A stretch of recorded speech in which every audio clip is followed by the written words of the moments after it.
Hello, hello. I totally did not lose my mind in Act 3. But here we are, back again for Act 4. Whoop whoop. And so, what was I gonna do? Oh yeah. You leave, you call me. Before anything else, I should do this. Because it just sucks that it's not like it doesn't reset on Monday, like every Monday, something like that. But it just instead resets every time you actually do it, and then 1 week from that point. Okay, anyway, even though this is like a bit weird that you're doing this before, even though we just got the Crimson Moon Marrow, Iridescent Moon Marrow, both, and Columbine is supposed to be with us, and this is another interaction. It's fine. Music from our lyre? It seems Columbine is playing for the Kohanki. The last time we popped by, the lyre hadn't been repaired yet. That was well before Columbine got to know everyone. Not long ago.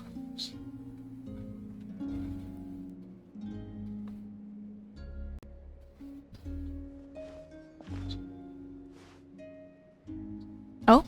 We're stepping out? Well, even though she stepped out. Greetings. This is a bit weird because we just went through a lot of kind of a traumatic experience. But hey, hello.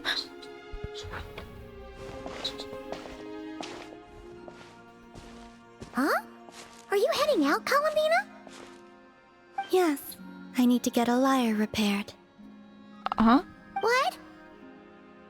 Would repair a lyre? One of the Kuhenki's lyres is broken. She greatly values this lyre, so I wish to have it restored. I was gonna offer my lyre because I have one. Man, Kohanki sure are multi-talented. Although it's a special gadget from Windbloom. Of course. Windbloom. This little one often performs around here, and I sometimes sing along. You know, Paimon's been thinking this for a while, but you sure do spoil the Kohanki. Why not? Well, it's only right. They have kept me company all this time, and often bring me amusing objects as well. Laoma told me about this before. The natural instinct of Kohanki is to make the moon goddesses happy. Yeah.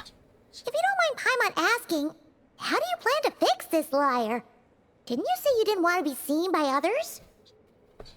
In the past, small animals or Kuhenki would help deliver broken objects to an artisan's doorstep for me. All I had to do was wait for the artisan to find it. Of course, sometimes that would take a few days. Seems like a roundabout way of doing things. Why don't you let us handle it? Do you want to do it do you want to do it yourself so that you kind of basically do it for the Kohanki yourself? Wait, what? Yeah, just leave it to us. Who knows? We might even be able to get this done today. Let's ask Venti to repair the lyre, even though it's probably not. Very well. Thank you. Yeah, wow. Our pleasure. By the way, what artisan do you usually bring your stuff to? Who would repair a lyre? I don't know her name, but there's a large mechanical hand by her door, and she lives in a round, conch-like home. I know. Clink Clank Krumkake Craft Shop? She fixes lyres too. Even lanterns too, actually.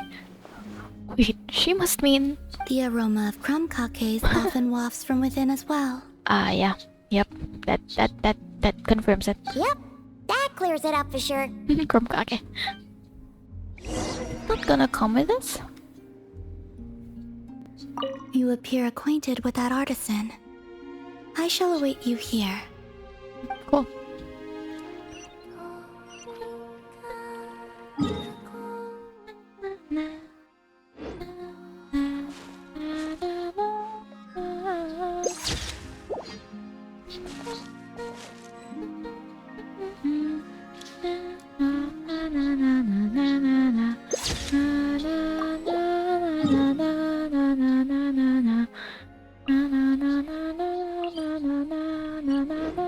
This does not affect the... Thank you, I need to do this. It's so weird like doing this before. Like in the middle of Act 3 and Act 4. After all we've been through. I have to do it. The time.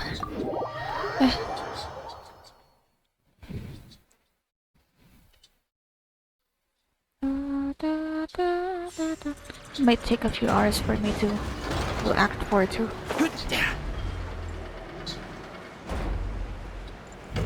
A giant conch-like home. And a giant mechanical arm.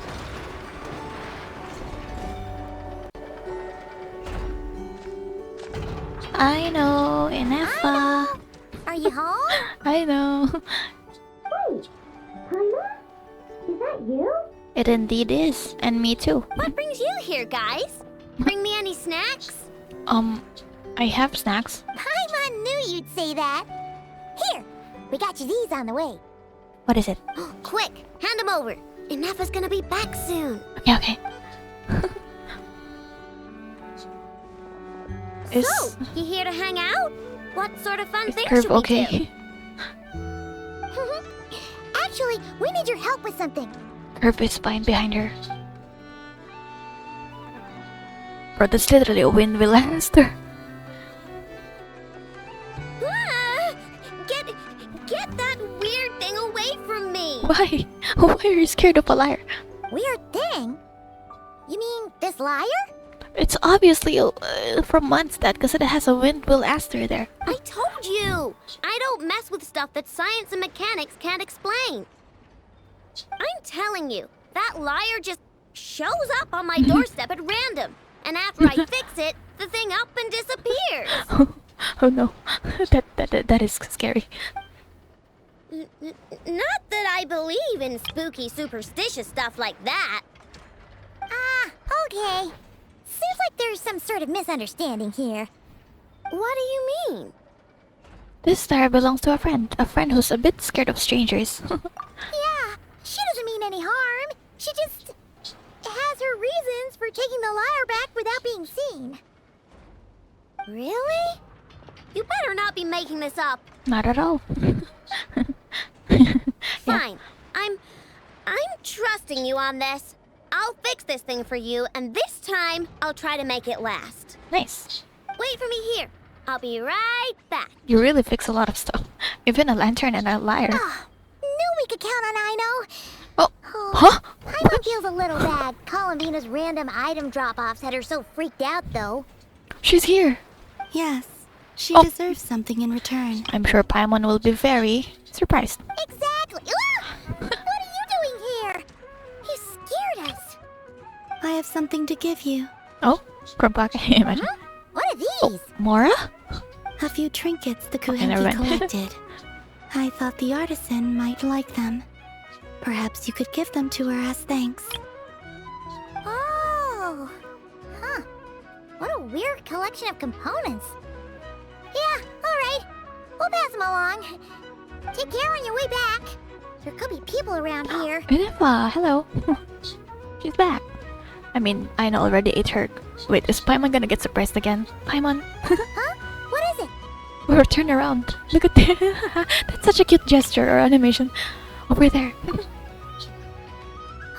Okay, Paimon gets surprised again. Lumine's face, so cute. Hmm? Oh? Oh? This should be before... Wait, this should be before NF meets Columbina, right? Wait, that's a bit confusing. Okay. Oh, okay, shit. Yeah, you can stay behind me. Hi, NFA. Analyzing appearance. Oh? What are you doing that for? Well, this reminds me of Claire and Story Quest. Match found. Resemblance to Nod-Krai moon goddess statues is 95%. That's because she's an actress. What about the margin of error? Increased heart rate detected in the Oh. traveler. No, it's because I'm very excited to see you again. It's been a while after all. Okay, all fixed. Did a pretty bang-up job if I do say so myself. It shouldn't break ever again. Also, about those snow enough. What was that last part, I know? Nothing. Those snazzy Seeing new you, come on. components worked great too. Great thinking. Huh? Yeah, snazzy new components, of course, Nefa. Who's that behind you? An actress? It's so funny.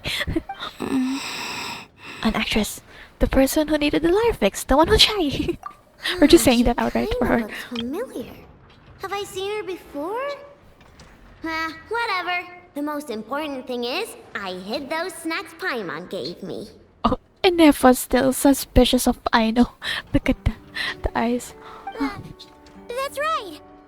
Also, she wanted you to have these components as thanks for fixing the lyre, I know. Ooh, let me Just see. Nancy, new components. Wow.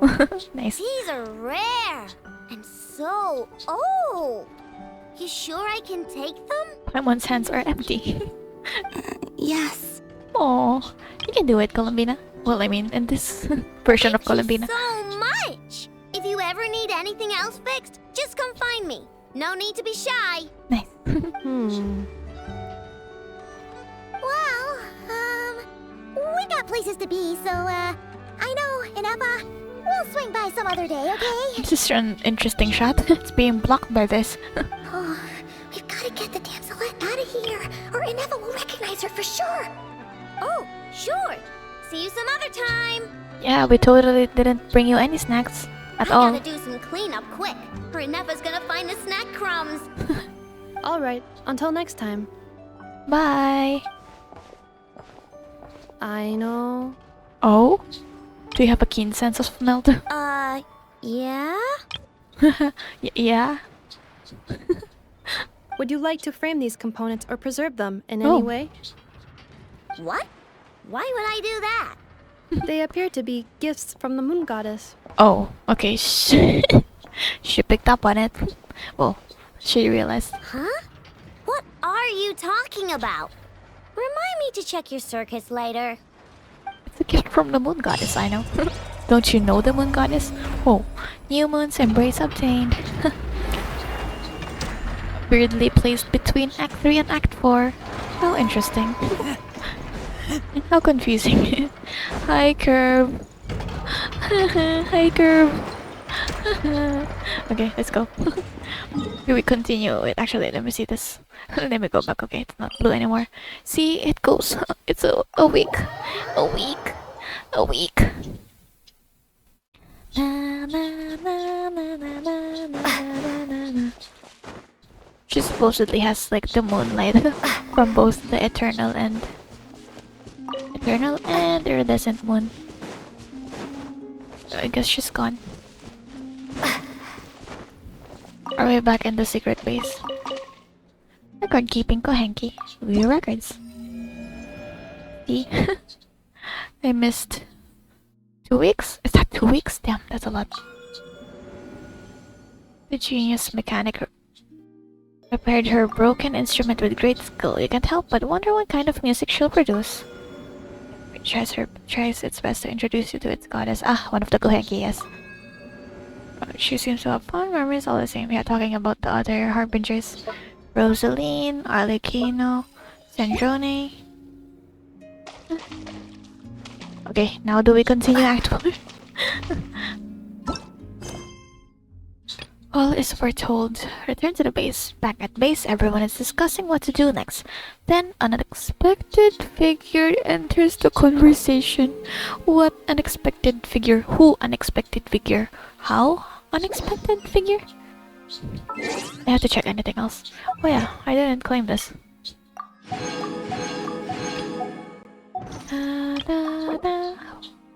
1608. Okay, let's continue with the quest.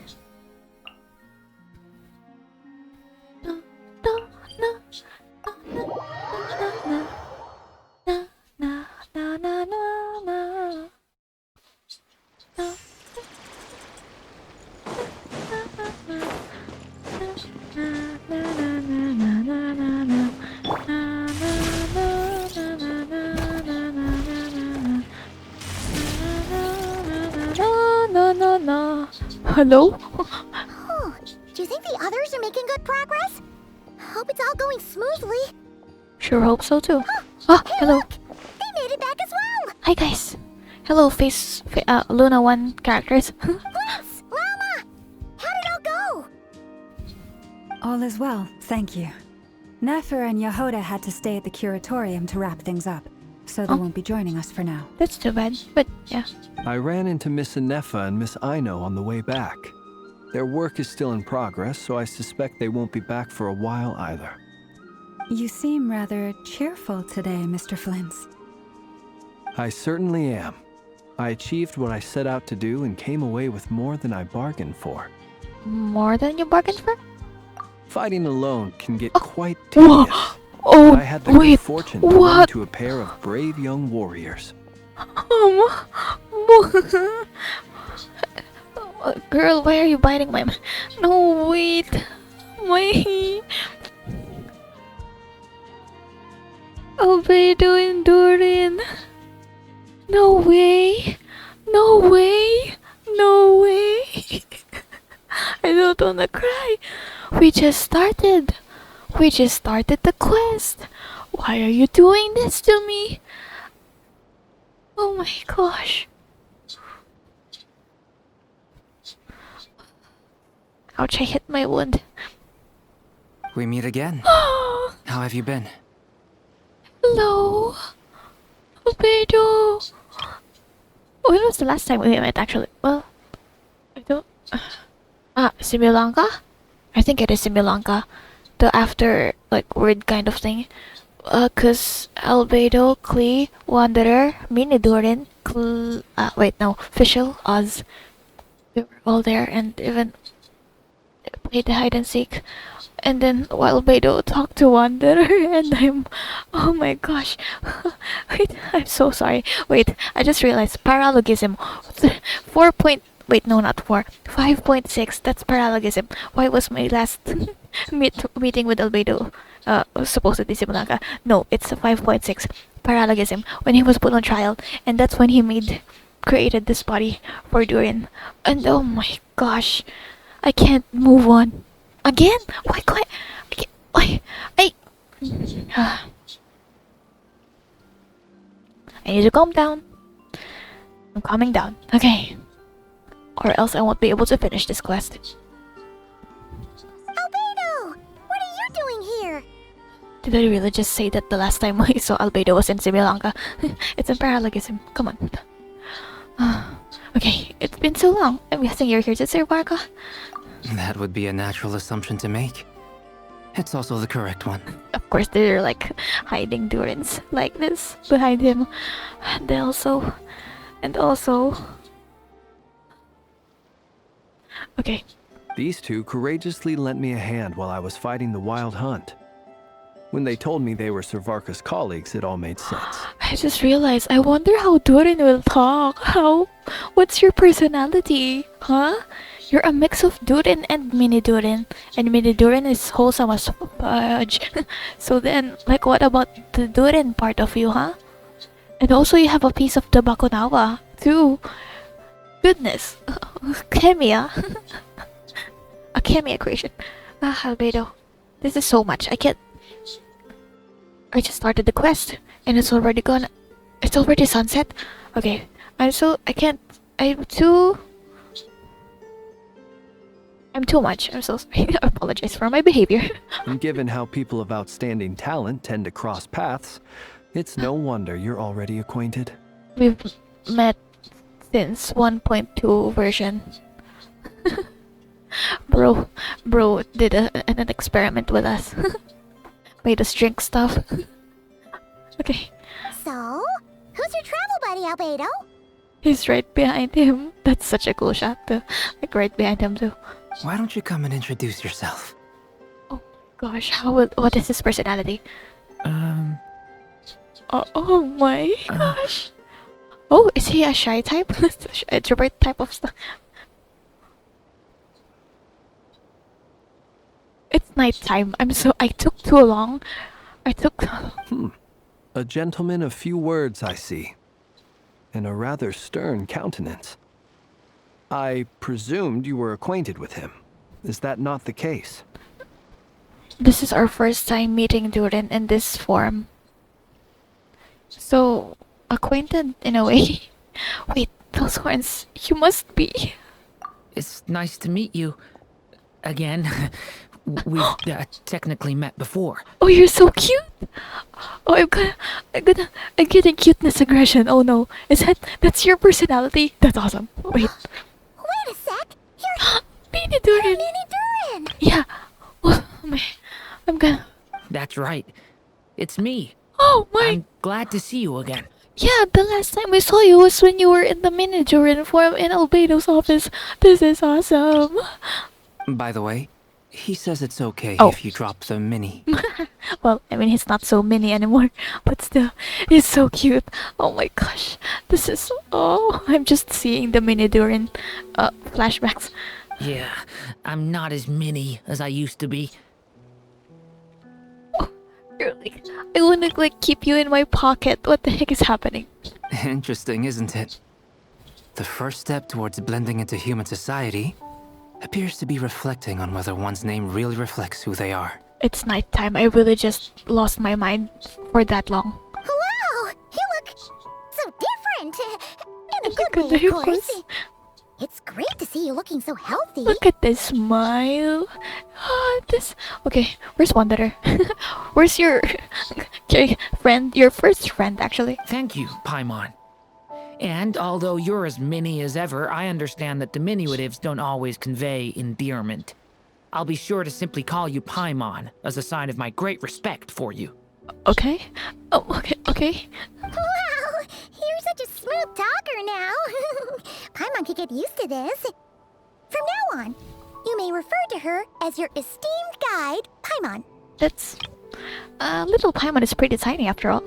Personally, I think our little Paimon Aw. is the perfect size. Thank you, Llama. When people call her little Paimon, it's just because she's so adorable that they can't help themselves. That's literally me If right that's now. not a sign of endearment, what is? But in this case, it's Durin because my gosh. You're absolutely right, Miss Lauma. My brother still has a long road ahead of him when it comes to understanding human relationships. Yeah. Albedo just called Durin my brother. I'm gonna die. You know, the technicalities of this is just like, isn't Durin basically also his older brother, but also his little brother in this case? What? Wait, was Durin first or Albedo?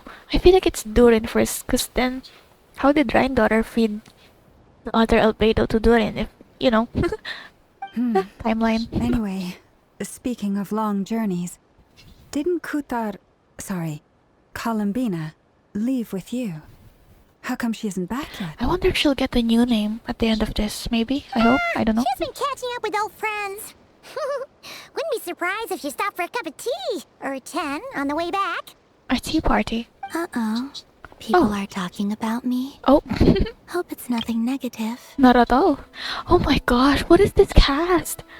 Nod-Krai, you're really just bringing out all the other lore, like the older lore, hidden lore, out in the light. Even though it's night right now. This is awesome.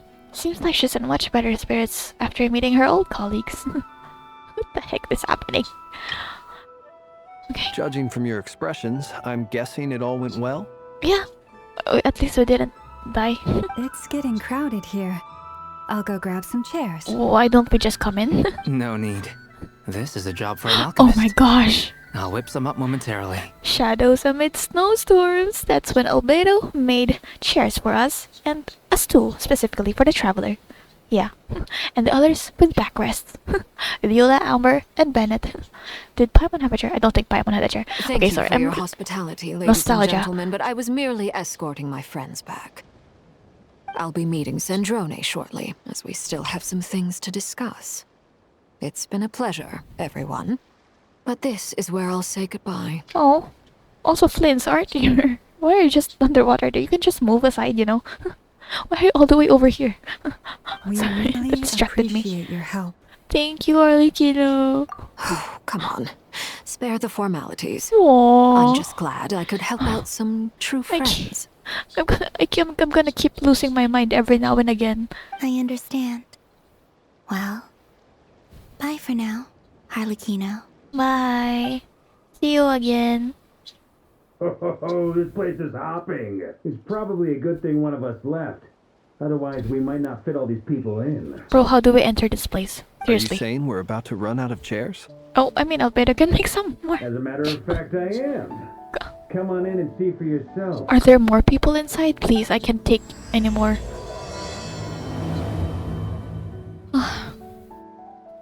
Dude, in Albedo.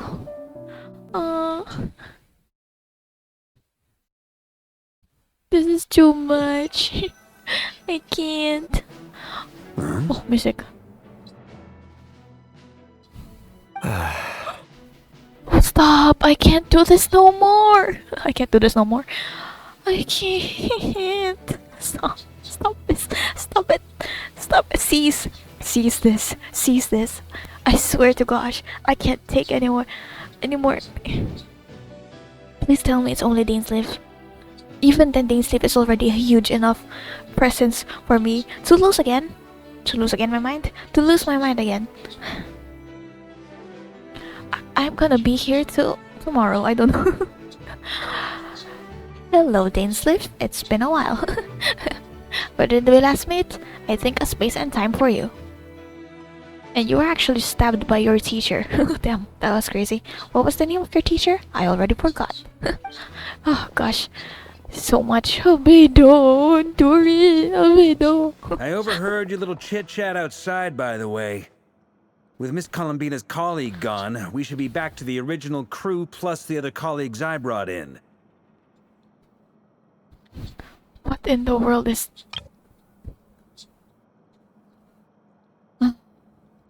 No, it looks like we have another new face. Someone else managed to rope in a colleague too? Sorry, he's probably here for us. Dane! Hello! Frankly, you and Paimon are the only people I know here. Damn, actually, you're pretty brave to go in here alone, huh? Without knowing anyone. Well, knowing Barca. Here is Dainsleif, colleague of Tibet's greatest guide, Paimon, and greatest adventurer, the Traveler. Well, Colleague. not exactly colleagues, or sort of friends. I was wondering why you said colleague. Were you guys colleagues, actually? Like, before this? But still, friends, yeah.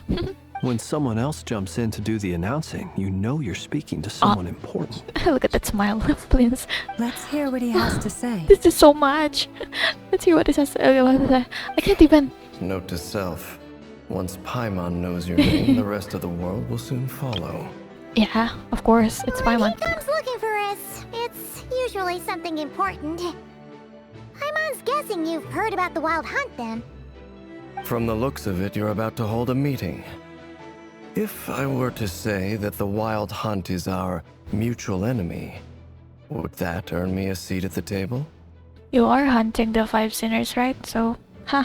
As the saying goes, the enemy of my enemy is my friend. Classic. Mr. Dainsleif, there's a seat with your name on it. Okay, can I see that? Can I see the... Can I see the seat? With Though, his I name? can't promise the same for everyone else. Hey, Albedo, think you can rustle up a couple more chairs? I can't. This is... Oh. After all this time apart, Grandmaster Varka's first order is to rustle up a couple more chairs. You know what? I've missed this. You're probably way older than him, no? Or kind of. Yeah, I think so. Is he being sarcastic? No, well, I think he does miss it. Because, I mean, he appreciates Sino's jokes, so I think this is actually true. Hey, he's your brother. Why are you Oh my asking gosh! Every single line in this freaking story, in this act, is killing me. In a good way, kind of. But it's not in a good way for this recording, because I keep stopping to lose my mind. I've still got a lot to learn about the nuances of human conversation. Trying to decipher Albedo's way of speaking has been like jumping in at the deep end. Of course. Oh, It took a while. Paimon gets you now. Don't sweat it. There are people who go their whole lives without getting the hang of it. You're ahead of the game already. Thumbs up from Paimon. Look at you, Paimon. Expert in the art of encouragement. Oh, Lumine, hello. Hello. I wonder what's It's me right taking now. Nefer I'm so gonna go. long. Oh, yeah. I wonder what's Nefer taking so. What? Perhaps you My should English go and is going check all in over with the her. place. If anyone can hurry her along, it's you. Oh, okay. I mean, what about Yehuda? I mean, Yehuda is not here, so I guess it's only Lauma here that can convince Nefer. I just got back from the curatorium. Besides, aren't you curious to see what's taking her so long? Miss Nefer doesn't strike me as the type to share secrets. And since gathering intel is her specialty, I'm guessing she'd prefer to keep her methods confidential. I guess because Lauma was with her during that rare past time. Under such circumstances, would it not be tactless for me to impose? Look at the smile. Oh, but it's fine for me to impose. I mean, you're the one who's been... I don't know, not tailing exactly. What can I say? You have an unrivaled ability to garner people's affection, Miss Moonchanter. Besides, you have far more in common with her than I do. All right then. You have better traversal skills compared to Flynn's. Impressive. He doesn't even have any. She barely fought back at all. I admire your powers of persuasion, my friend. What is happening? Can I even retain any information that's happening right now? As I'm sure Miss Lauma will realize soon enough, the trick in life is to always pitch in with other people's responsibilities so that you can be selective with your own. Oh? What is bro doing? Another trick is to simply hide in the background. Oh. Spoken like a true sage. What is this age? Oh my god, what is this? I love these interactions. Anyway, looks like we've got some time to kill before the meeting. Let's take a little breather, folks. I need a breather. I can't. It's pissing me off that I'm too dramatic. Feel free to chat amongst yourselves. We'll get down to business once the other two arrive. Okay. Well, 3, because one of them left to get the other 2, right? Wow. Okay, I need a break. I'm so sorry. I can't do this, man. This is so much. Okay. I can't promise that I won't lose my mind anymore. What the heck? As I say that, I see these 3. Columbina, Albedo, and Dorian. What in the world? Girl, what are you doing? Why are you biting the papers? No. Oh, Barca and Flynn's. Jane's safe, of course, alone here. Oh my gosh. Okay, let's get on with the program. Oh, I don't have this. Oh my, I have to wait.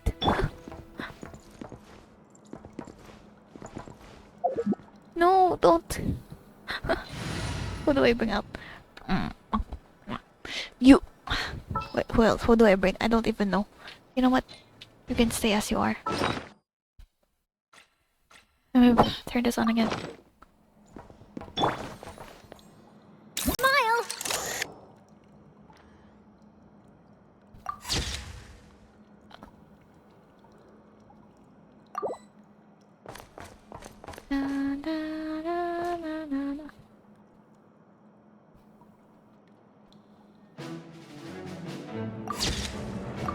The music in this place. Oh my gosh, I didn't mean to do that. That was so close. That scared me. I looked away for a second because... Stop! Someone's biting my mouse pad. Oh. That was so close. Maybe I should just pause and then take pictures on my own. Or can I sit? Albedo, can I get some chairs? A chair maybe, a single chair. A singular chair, please. Okay, whatever. It's fine. It doesn't really matter that much.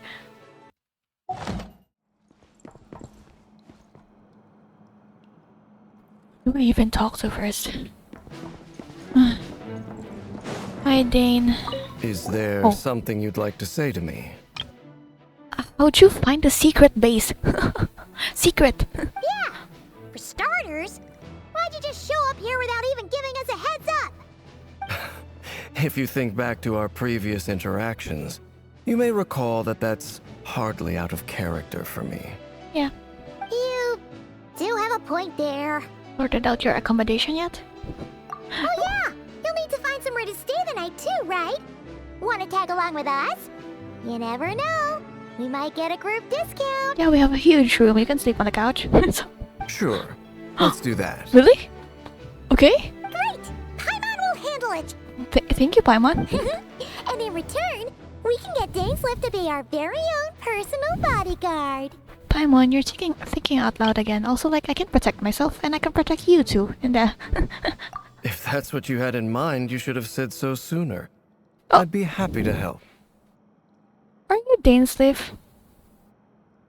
I guess. That's so suspicious. Why are you so... Oh, okay then. Paimon was only kidding, but good to know. Anyway, You're so happy. since we're all here together, we might as well watch each other's backs. That's just what friends do, right? Indeed. Thank you. Okay. Are you Dainslift? What the heck? Did I... Have you always been this... Have you always been have you always been like this? Huh? Oh, dang it. Have you always been like this? You're not rare, right? Imagine. That would be very unfortunate, because Solembina is right here. Is he just waiting for the opportune moment? Dude, you're not... Well, I mean... He knows about the previous meetings we've had with Dainslift. What's this? Check. There are some handwritten messages on the whiteboard. I took the time to do a few sketches that represent the staffing for different units. The art's pretty good, huh? Bet you'll all like it. Mika always used to say I had the talent to make it big. These seem to have been written by Varga. Another message appears after these lines, written in a different hand. Your creative work has, by the testimony of our fellow knights, proved excellent food for thought, Grandmaster Varga. I have looked through it carefully, and I suspect this is because your work is novel, yet your technique remains slightly unpolished. This is only natural, of course. After all, you have never received any formal education in art. Is this Albedo? Imagine. In accordance with requests I have received, I shall complete a few new paintings to serve as mementos for everyone. P.S. Please understand that the Grandmaster almost always has his hands full defending others, that his artistic capabilities are developed as this is a testament to the time he has spent alongside Spark Knight Klee. Yo, Klee. The writer has... It is Albedo! Heck yeah! Wow! Okay, I recognize it kind of. The writer has signed off in the corner as Albedo. That's awesome! Yay! Gosh, okay. Actually, let me take a picture of these. Gosh. I mean, can we even enter here again? Hopefully. I don't know. Look at those two.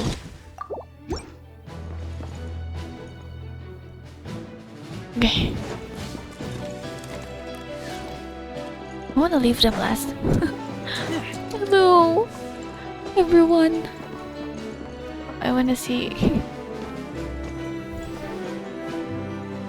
Where do we even place ourselves? You're both awfully quiet. Why don't I start us off with an icebreaker? Just introverts. This is awesome. Much obliged. Okay, can I... Have either of you ever had your portrait painted? Oh. If not, I'd be glad to help. Albedo has done a portrait for Paimon and it's in my teapot. That sounds like a lovely idea. You know how to paint then? I dabble occasionally. I knew I was gonna say dabble. He's an excellent painter. Tables, chairs, people, dragons. The you name dragons. it. He'll paint it for you. I'm flattered. Of course. If I ever get the chance, I'd like to give it a try myself. I mean, one of the Kohenki. I'll bear that in paints mind. too.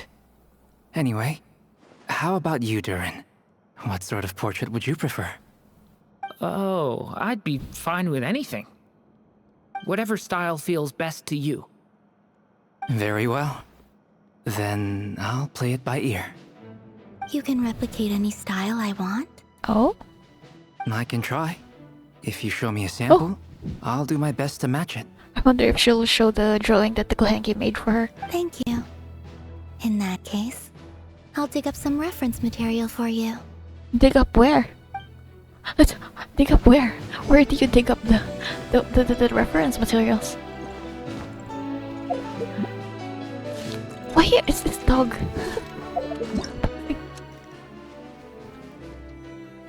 I can't believe you're here, Durin. You were drip marketed. That's awesome. I mean, I knew from the special program that you were gonna appear, but it's still so surreal seeing you in the game in this form. Nice trip, actually. Nice trip. Hi. Hi, Albedo. Where's Albedo? Oh, here, sorry. I think I only gave him 1 crown, yeah. Should I double crown him? Double crown him? Oh, might be enough. I think so. I mean, I've triple crowned Razor, Kazuha.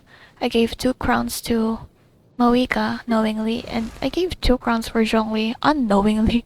I accidentally gave Sino 1 crown. Who else?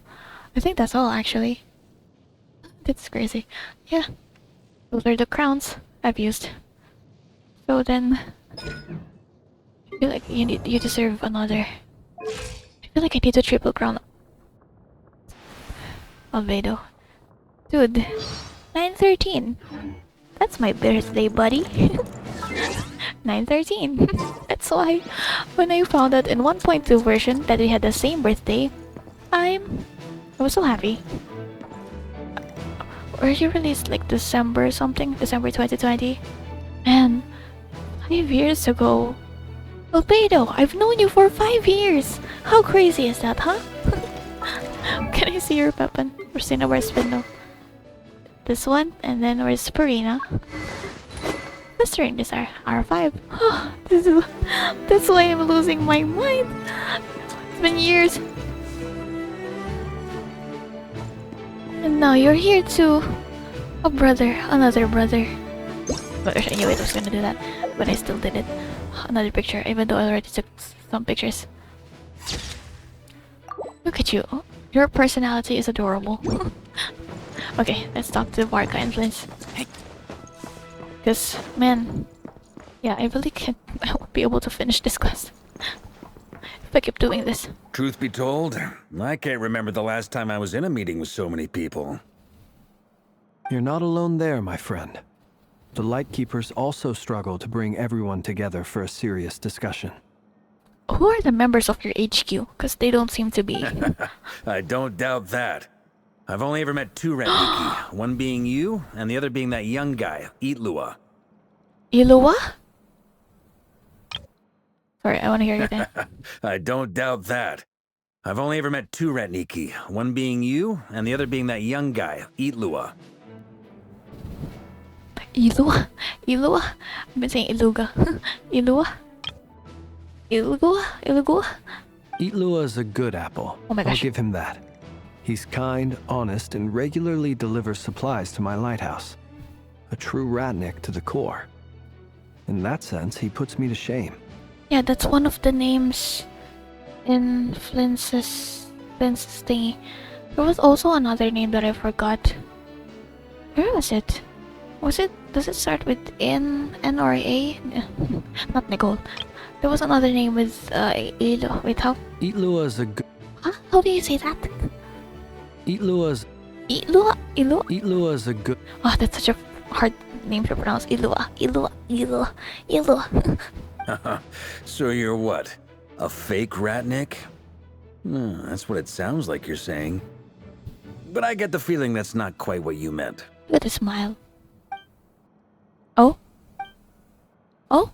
Come on, why the awkward silence? Hey, look. Sorry. I'm not even gonna bother trying to hide it. You've known all along, haven't you, my friend? What are they doing? What are they doing? Now, that was an awkward silence. That was the second time this time. Let's just keep this between ourselves. Probably best if Itlua doesn't know, huh? That goes without saying. Gotta be careful what you share with youngsters, after all. So you're both old as hell. I mean, Anyone you are. else in the know? Let me guess. The Traveler and Paimon? Barca, we're right here. It's dangerous being too sharp for one's own good, you know. Then, in the name of the Animo Archon Barbados himself, I swear your secret's safe with me. When we went for drinks, you said that you and Barbados were practically best buds. In the light of that claim, do you really expect me to take your oath seriously? Of course. Just as long as you don't go spreading around the fact that I'm close with Barbados, all right? Fair enough, then. Nothing like a bit of mutual leverage to seal the bonds of friendship. We just third build there, Lumine. Not long after. Hey, the girlies.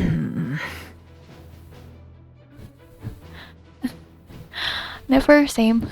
Where's Yehuda though? Oh! Wait, what does that mean? Why did both of them... Wait, what did you guys do? Did you guys fight?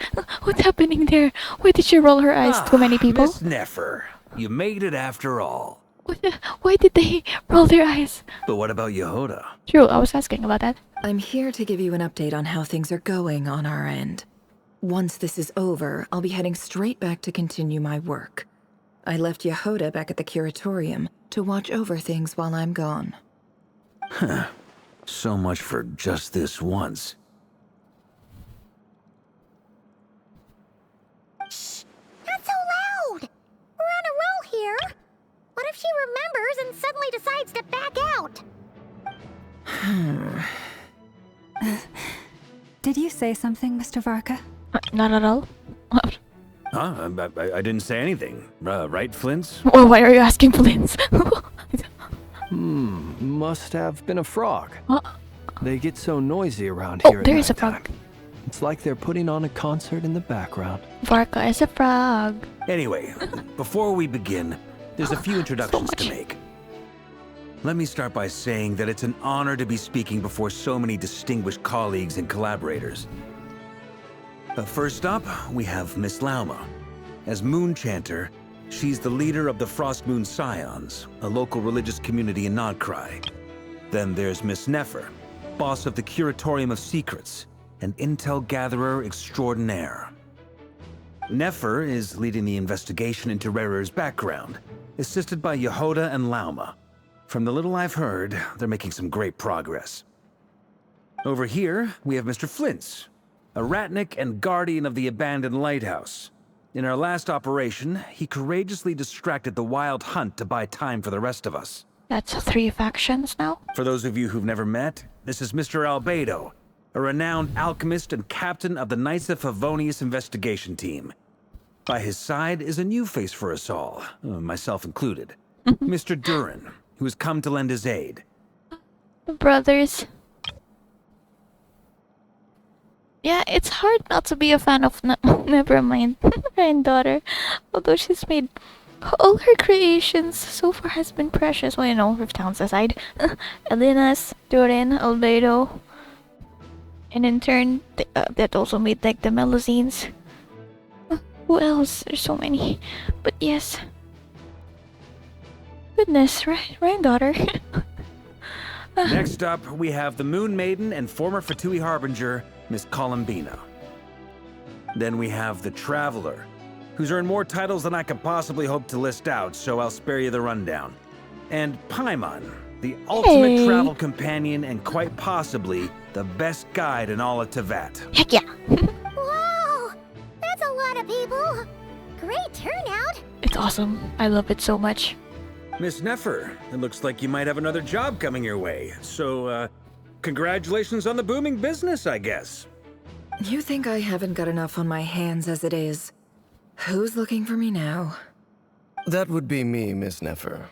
Whoa. I have a commission for you. Oh, he didn't introduce Dainsleif. I mean, he didn't. And you are? Twilight Sword of Connery. Who I am doesn't matter right now. What does matter is that I'd like you to gather more intelligence about the Recher of Solnari. We've been doing... I hit my mic. We've been doing that. Well, it's not as if we never take on anonymous commissions. But in your case, I'll have to decline. I'm gonna take a wild guess and say your job's probably more hassle than it's worth. Something about you seems like bad news. I just realized Nefer has kind of heard of Dainsleif in Rarer's memories. It's my eyes, isn't it? Conria. Conrian, I assume. And what's with the mask? Are you trying to hide your identity? In any case, the fact that you're even still alive raises an awful lot of questions for me. You know, run over. Oh, in the face. This is awesome. My name is Dainsleif. And yes, I am from Conria. As I'm sure you're aware, the Raker of Solnari's real name is Rerir. He was once an acquaintance of mine. Acquaintance? Damn, I thought you guys were friends. Really? Then you must have been quite an influential figure yourself. Just the Twilight Sword, you know, nothing biggie. You No flatter biggie. me, but none of that matters anymore. My point was simply to clarify why I have asked Miss Nefer to investigate Rerir's background. So you're both from Conria, and it sounds like you used to be friends? What am I missing here? Surely you already know how he became one of the 5 sinners. I don't. I'll tell you everything I know. The history of Conria, Oh, the names and identities of the 5 sinners. I remember it all like it was yesterday. I mean, I already know the wise, the visionary, gold, the follower here of Solnari, Hrup, the dear, Frederick Volner, and daughters of the Lodgerator. I have never spoken openly of this before. But the truth was exactly as people say. The 5 sinners were each driven by their own desires, and it was by playing upon these that the Abyss tempted them to their fall, tearing Conria apart in the process. The visionary, Vedifenir, who wished to foretell the future. The wise, Haroptatir, Yeah, who sought limitless knowledge. Hrup. Gold, Rheindotter, who desired to create life. The foul, Surtologi, who pursued supreme strength. Literally, the wise is the only one we haven't properly, like, found out about. Like And something. last, but not least, Raker of Solnari, Rerir, Ravager of the Moon. Of the 5, Rerir is the only one who remains a mystery to me. He never harbored grand ambitions. So what changed in the space of a single night? How did he come to fall like the others? That's what I meant to press. What a cast. In other words, you're saying that his change came as a shock to you, and you have no idea what actually happened? That's right. Well, you mentioned how the Abyss tempted them, which led to their fall.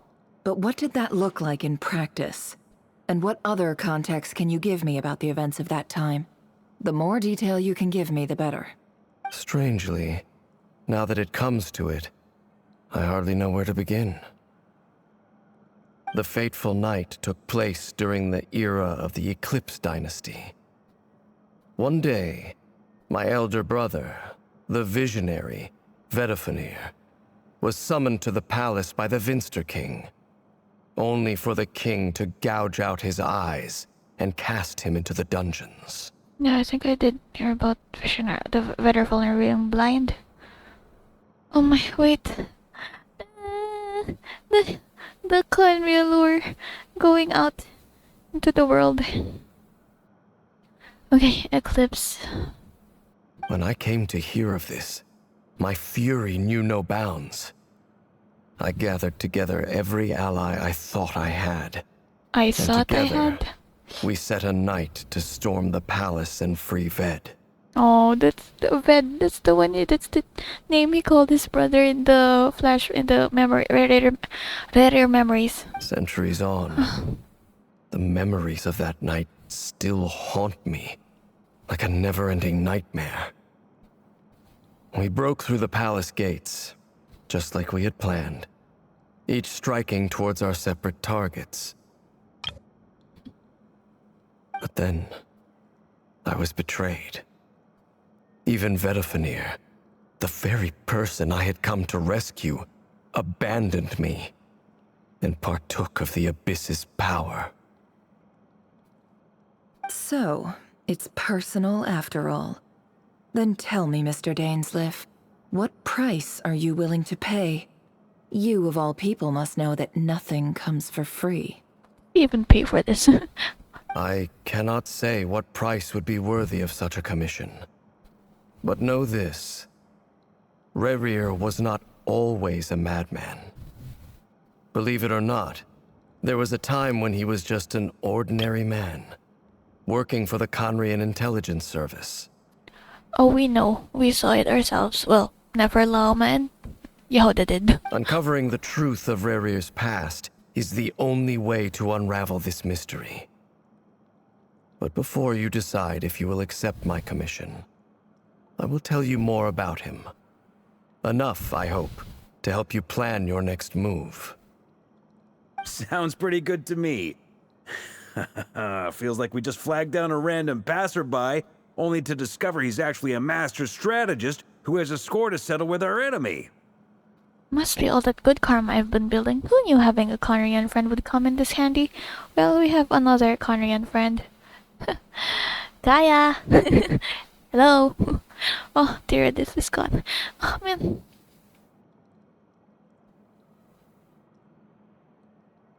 Which one do I choose? Yes, fine. Can I borrow your halo? It could be useful in the lighthouse. Flint's, we already fixed the lighthouse. Come on. Hey, enough with the wisecracks! Besides, isn't that lamp of yours bright enough already? Relax. It was meant to be a compliment. If that was a little over the top for your liking, I'll make sure to tone it down next time. Next time, you say? I'll give your proposal some serious thought, Mr. Dainsleif. Let's speak in private once the meeting is over. Before that, there's a few things I'd like to share. Yeah, Lumin? Okay, yeah. You recount meeting the knave and how the iridescent moon's marrow was retrieved from the crimson moon space. You make it clear that the knave chose to help you of her own accord, then conclude by reporting how the hearts of the three moons are finally in your hands. Now that we've united the hearts of the three moons, your power should be greatly enhanced. But it seems like that hasn't happened yet. I believe it will take a little longer. You've done so much for me, so I want to be completely honest with you all.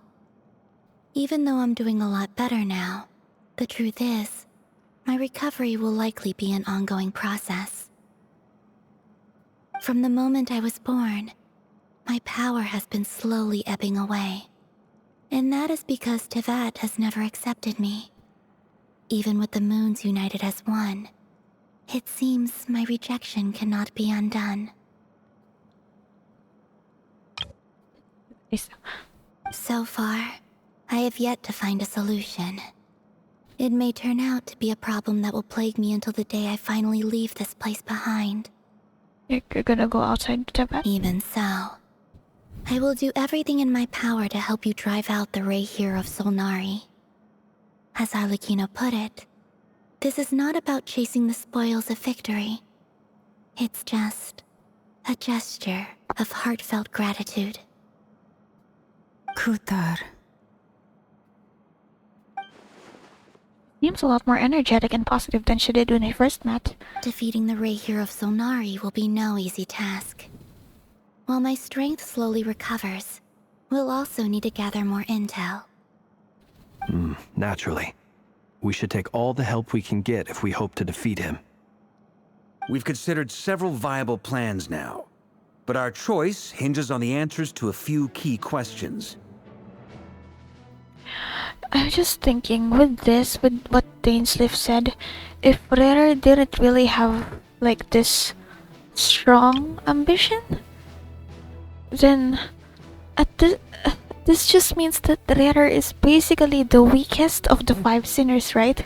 So if it takes, like, this multiple different factions to just beat him, and even, like, with the three months and stuff, then that means we're probably gonna need way more when it comes to the other sinners, no? So, yeah, I guess let's just focus on Rere for now and not think too much about the other sinners, even though that's impossible, basically. But still, yeah. Yeah. Is it even possible to kill Rerir? What experiences shaped the person or monster he became? And what's he really after? Man. Given Albedo's expertise in alchemy, I think we should leave him to try and answer the first of these questions. Oh, nice seeing you. Understood. English. As for the other two, I'm afraid we'll have to count on you again, Miss Nefer. Believe me when I say it's not my wish to burden you.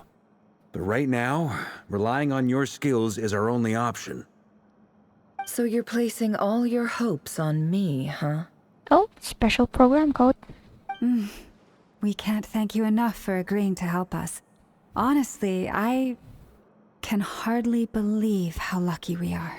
When you guys entered this place, why were you guys like rolling your eyes? You sure have a talent for changing your tune, Miss Moonchanter. Timid like Yehoda one moment, then Flintz's insincere flattery the next. Insincere? Ladies, please. I must object to your portrayal of me. That's all. Feel free to keep bickering. Just pretend I'm not here. You just called them out for bickering. May mistake kami. I almost don't want to leave this room. I'm curious to see how this plays out. Okay, allow my Nefer, keep bickering. Chop chop. I have faith in you, Miss Nefer. Something tells me you'll stand by us until the very end. Well, Nefer did say herself that she won't back out once she's in. So. Oh? And what makes you so sure of that? What if I suddenly decide that my compensation is insufficient? I'm thinking of another compensation. This isn't about the money. I can sense that you've got a deep-seated distaste for Rerir. And knowing you, that alone is motive enough. Look at them getting along so well. Like two peas in a pod. So true, Arca. And I'm the one they accuse of insincere flattery. There is no justice. Why are you... Oh, this is awesome. Miss Lauma, you have to understand something. Unlike you, I don't actually enjoy having everyone's hopes on my shoulders. Is that right? Well, maybe the fact that I'm willing to put my hopes in other people says more about me than you. But the fact is, I also trust you. And that's because I know that you're someone we can count on. Anyway, we've got our plan, so let's get moving. Mr. Dainsleif, let's talk. And Traveler, once we're finished, if you've nothing else planned, I'd like you to come with me. Oh. This whole experience is teaching me a lot. For instance, I now know that when other issues come up in the future, I'll have far more luck getting Lauma to convince Miss Nefer than trying to do it myself. So, they're really using Lauma to get to Nefer?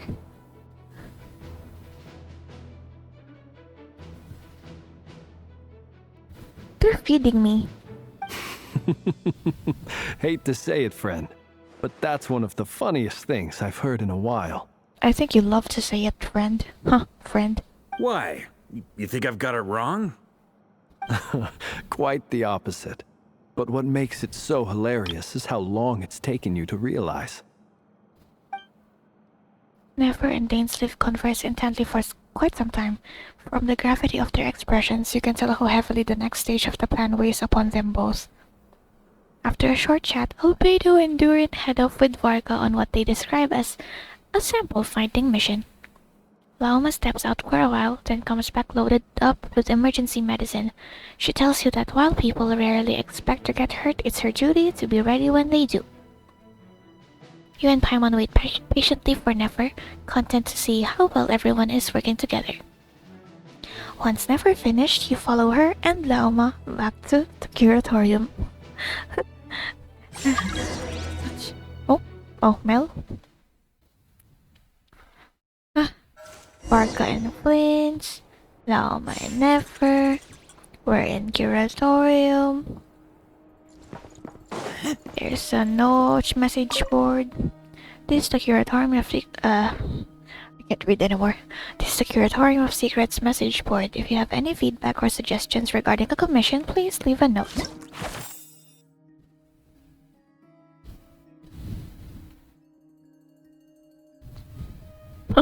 Dory.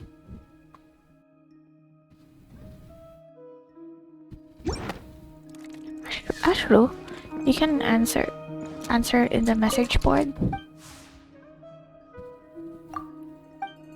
They say the same thing anyway. Oh, is this the place then? Oh.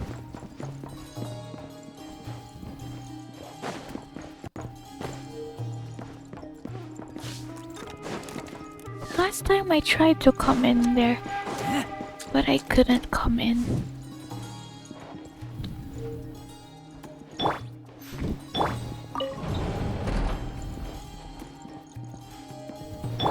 Hold that pose!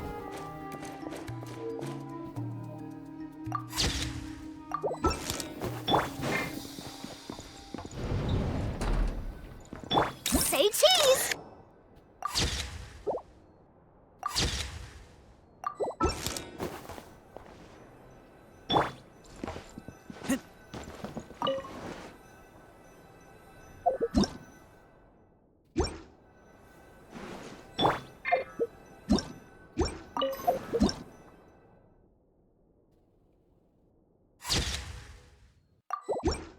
Yehoda isn't usually allowed in here, right? Hold that pose!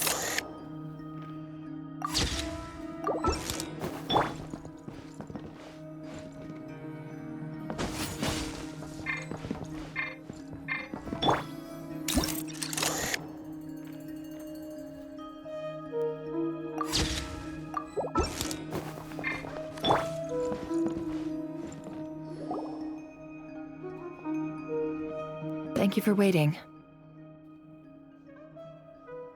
It's okay. We actually used the time to help Dainsleif get a room at the hotel. Flagship is sleeping at the... That's very considerate of you. Now, I trust you share my curiosity about Rarier's past, and you seem fairly familiar with Mr. Dainsleif already.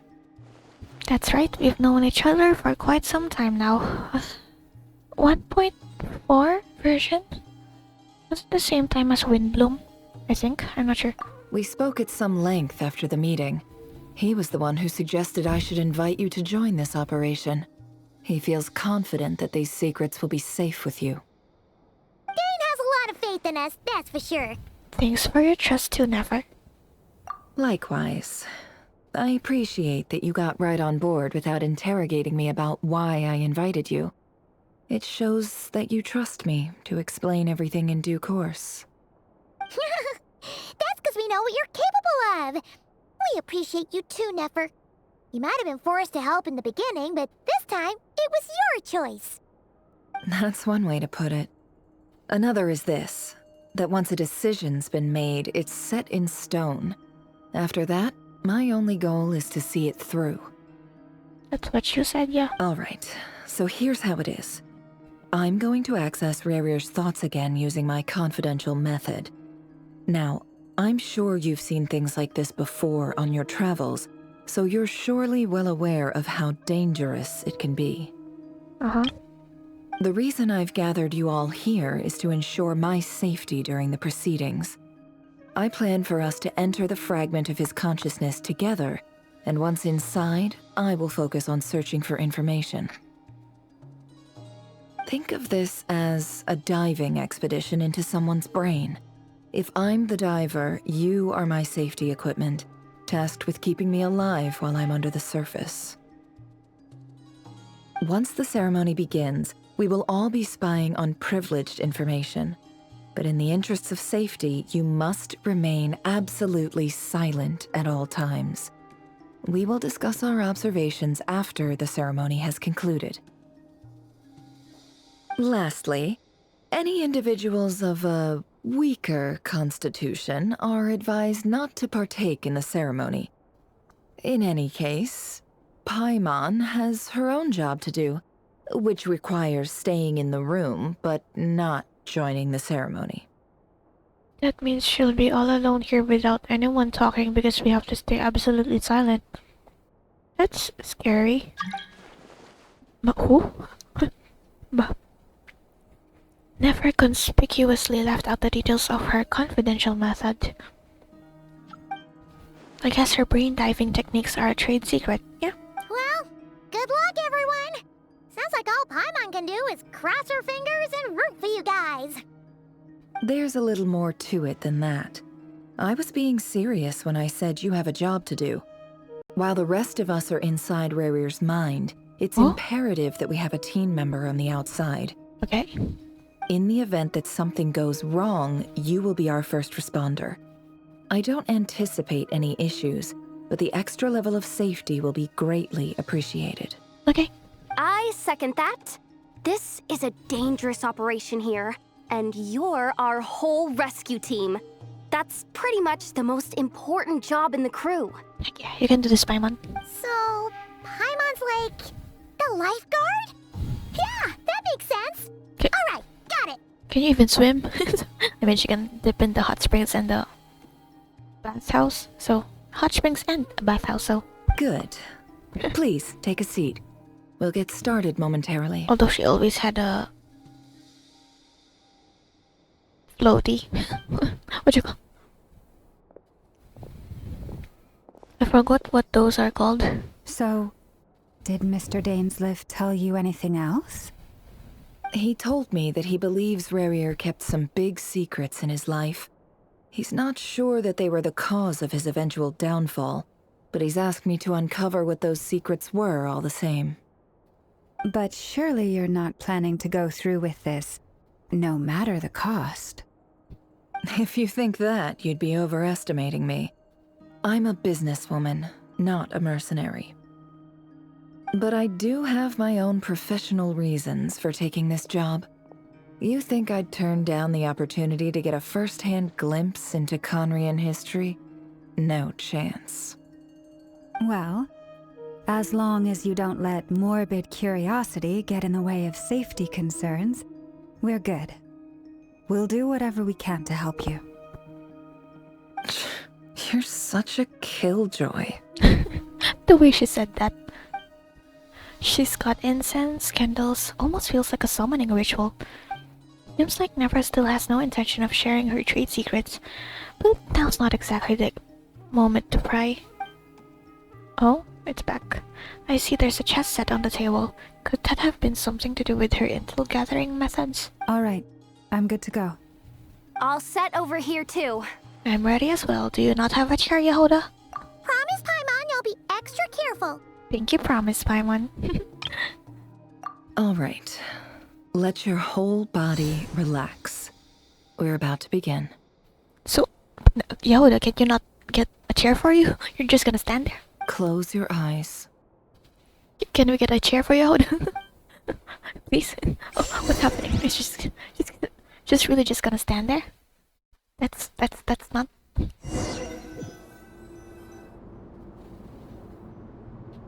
And we're back. Could this be his office?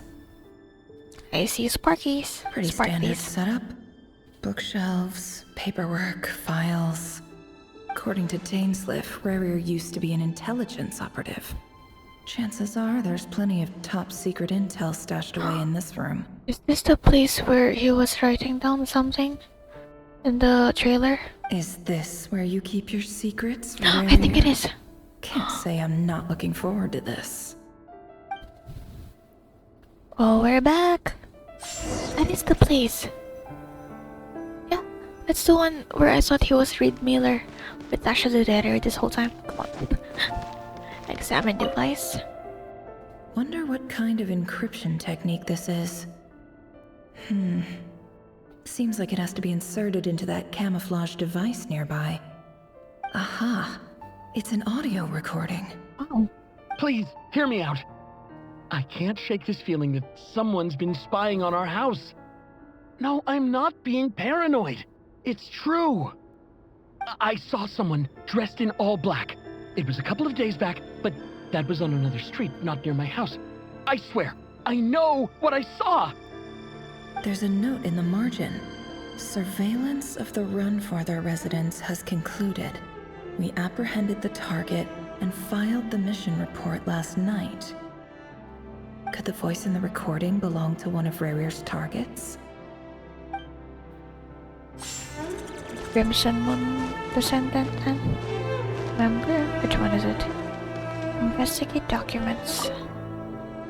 A file tucked inside a folder. The title reads, Dear Breakfast Shop Owner. It's a list of names. But at this stage, I have no idea who any of them even are.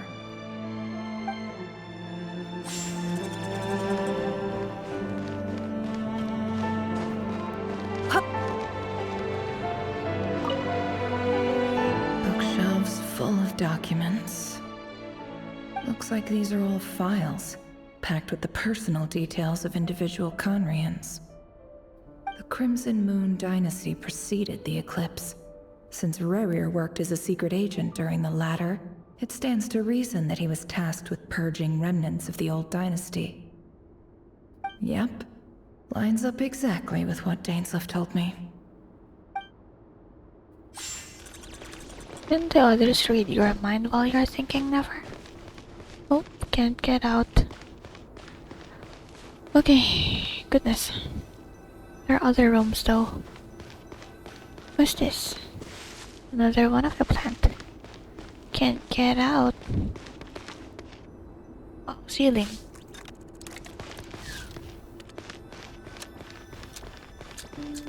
No more lies.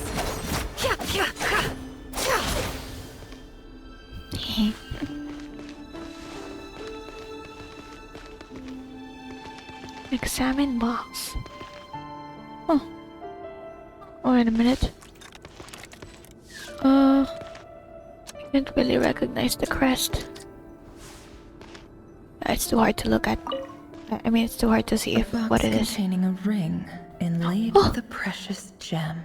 Is that proposing? Must be for his girlfriend.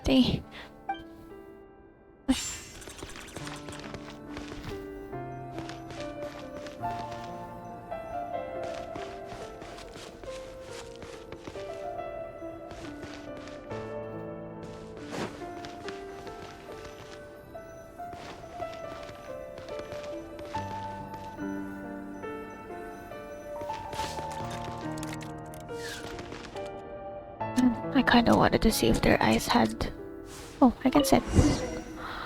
Okay. Oh, it's Nefer. Never mind. Never mind. Today's files are in. Time to wade through them just like usual. That's literally the feather. Oh, adjust view. Dude, I'm looking at the mirror. How are you not looking at the mirror? No. Yes. Okay, I have to look down.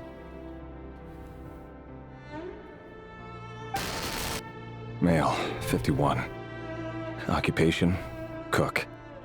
Confirmed Crimson Moon descendant. Has maintained frequent contact with other descendants over the past year. Poses a threat to the dynasty. Have they done anything? Neutralized. It's probably a date.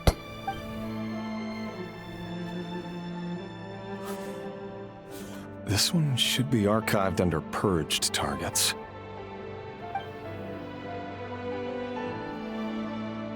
Yeah. Hello? Oh, there. Oh, this is such... Ow! Shit. Female, 23. Occupation, office clerk. Confirmed Crimson Moon descendant. Has maintained frequent contact with other descendants over the past year. Poses a threat to the dynasty. Maybe they're just keeping in contact, you know? Neutralized.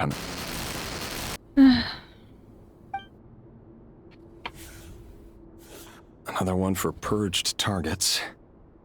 Sounds like she was that other man's daughter. Oh, the guy. Oh, the first person. Never mind. Huh. What's it got to do with me?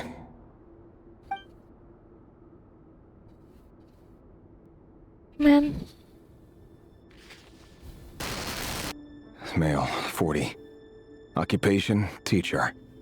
Confirmed Crimson Moon descendant. Has been observed making contact with other descendants during the past year. Poses a threat to the dynasty. Neutralized on... It's just unnerving. Just another nobody for the archive. Another nobody? They have lives. They had lives. Come to think of it, I remember surveilling this man. A case like his never would have been considered a priority in the past. Huh. He barely even interacted with other Crimson Moon descendants. But he was purged. Ah, a kid. Female. 16. 16. Occupation, none. Orphan and confirmed Crimson Moon descendant. Has been observed making contact with other descendants during the past year. Poses a threat to the dynasty. But this is just reminding me of like Skirk's backstory, where they were seen as, what was it? Oh, like savages, like monsters, even though they were very nice to those like visitors, I say. Neutralized on. Then those visitors just slaughtered everyone. Filed. I have no recollection of this girl. None whatsoever. She doesn't seem to be anyone important, but then again, how many of them really are? They're probably just living their lives.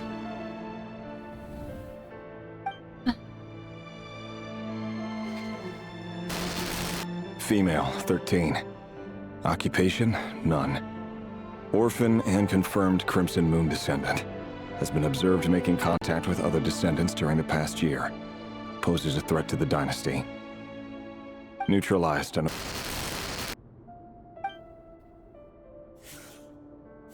Filed. Is that Orlog? Is that Orlog or maybe not?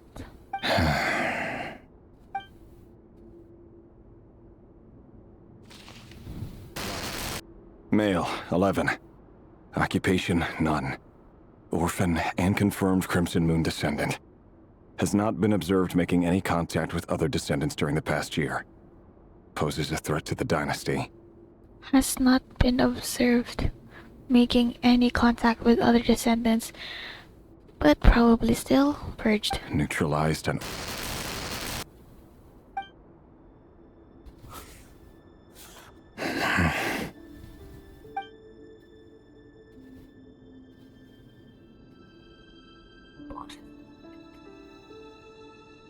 That's a lot of kids, no? Male. 6. Occupation, none. Orphan and confirmed Crimson Moon descendant. Poses a threat to the dynasty.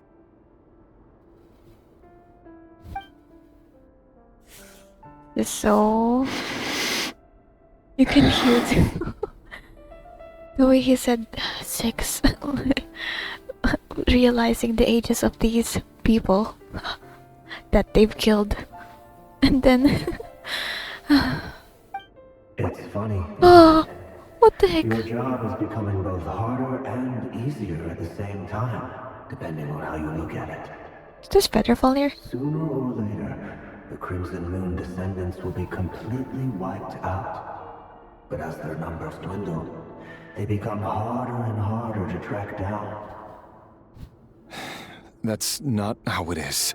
Fortunately, however, most of the able-bodied adults have already been taken care of. The remaining weaklings will be increasingly easy to deal with. It's... Oh my gosh. No. My job is to ensure the survival of the Eclipse Dynasty. And the only way to do that is by eliminating any and all potential threats. Yeah, it's a perfectly gaslighting legitimate yourself. line of work. Every single one of my colleagues can attest to my fairness.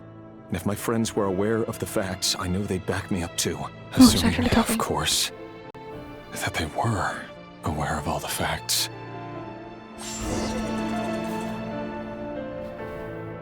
Not gonna lie, seems like there's more kids though. The Neo Gasha terminal there.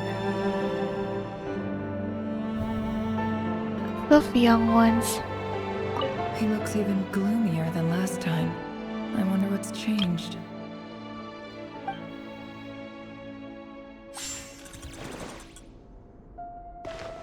Is it the same? He looks even It is. gloom.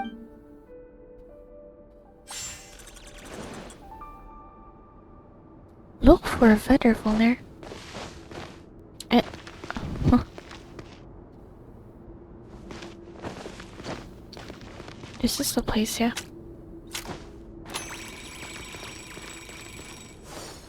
What? Wait, what?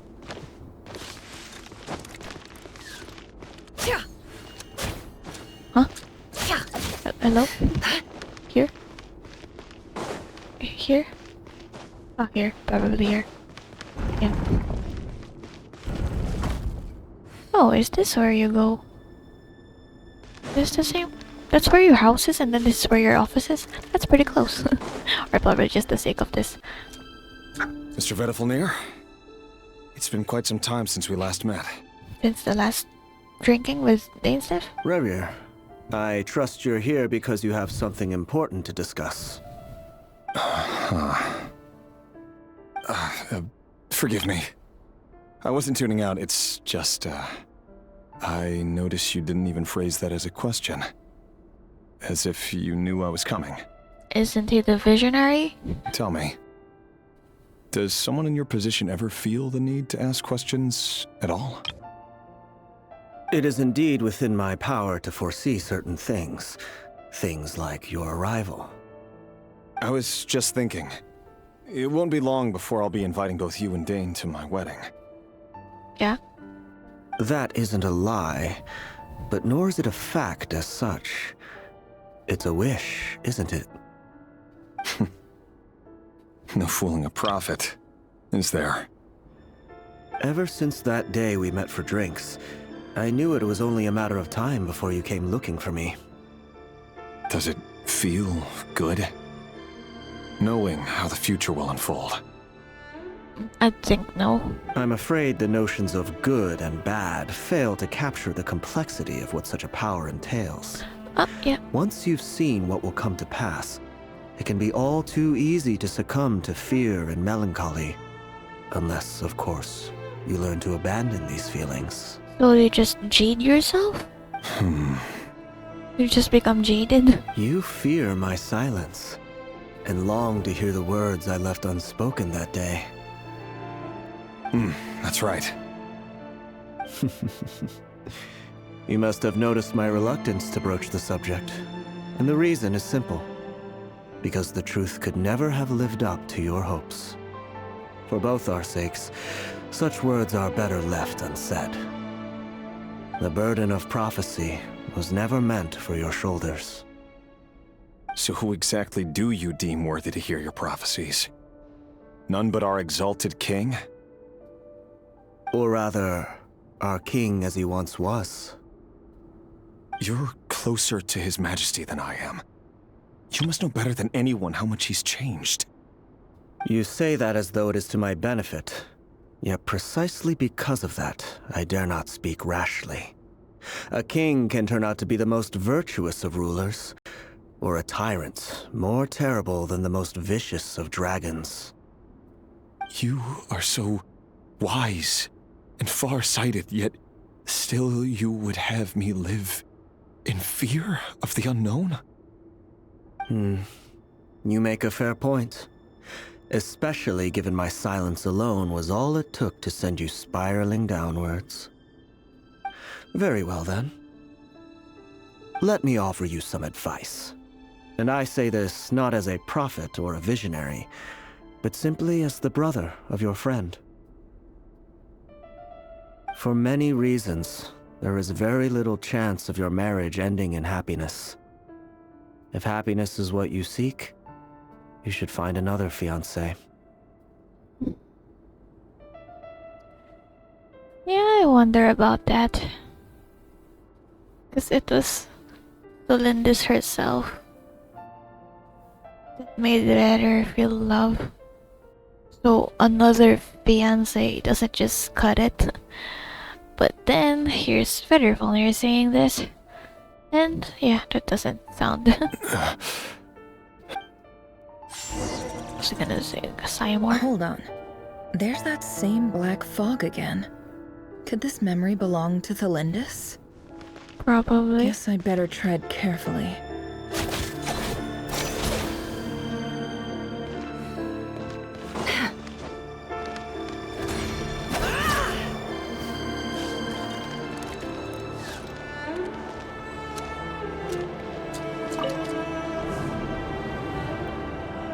Wait. Oh. Hear me out.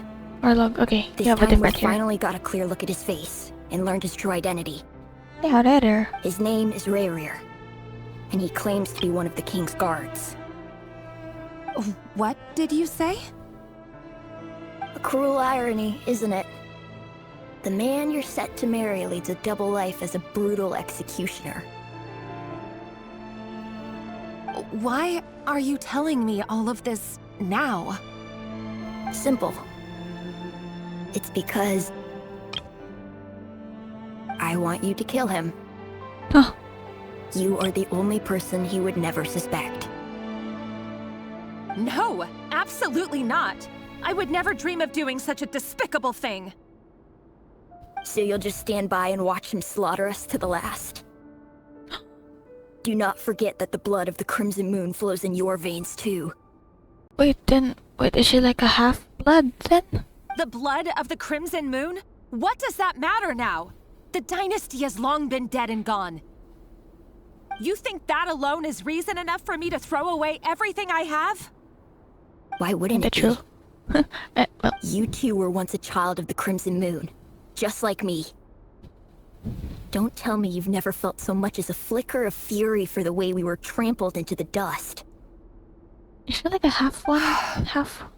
She doesn't have the X on her eyes then? As long as you promise to abandon this pipe dream of restoring your dynasty, I can try to persuade him. Or have him persuade the Vinster King. Persuade the Vinster King? Yep. Do you even know why he's so obsessed with hunting us down? Why he keeps trying to force us to hand over our secrets? Over and over again? Or why we refuse to give up on restoring the dynasty? The Vinster King. A blind fool. His eyes clouded by powers from beyond this world. A petty little man with a miser's heart. And he dares to sit upon the throne? Mark my words. Sooner or later, Conria will fall. And it will be his doing. If you can't bring yourself to do it, so be it. Just you watch. It won't be long before calamity descends upon us all. The Rayrir of Solnari. That really is quite a secret you've been keeping from me, Rayrir. But who am I to talk? Am I really any better? I've kept my own past a secret this whole time too. Love should be built on honesty. But ours was born from lies. And yet, is it really so wrong to hide things that would only make life harder? If we don't cover up the parts that no one else should see, how can we go on pretending to be normal? Vedifulnir must have known all this. And that's why he made his prophecy. In the end, nothing stays hidden forever. But I won't just sit by and watch this disaster unfold. I'll do everything in my power to protect what I cannot afford to lose. No matter who I have to face. What will you do? What's still in this? Your memory is strong enough to have to appear in this in the Rayrir's memory. Oh, it doesn't open anymore. Huh? Was that Rayrir who just walked past the window? I don't know, I Doesn't can't it see give you it. the chills that he still takes the same road to work every day? As if nothing ever happened. Those people at the deli. Enough already. They're clearly pretty taken by their own disguises, so just smile and play along. Pull the rug from under beasts like that, and you'll risk having your throat torn out. Deli? Oh. They're talking about those people from the opposition. Right. I'd almost forgotten they used to run a deli. People of no consequence always vanish so easily. And no one even remembers them.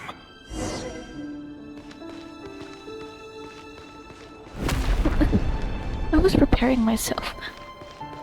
We're gonna close too.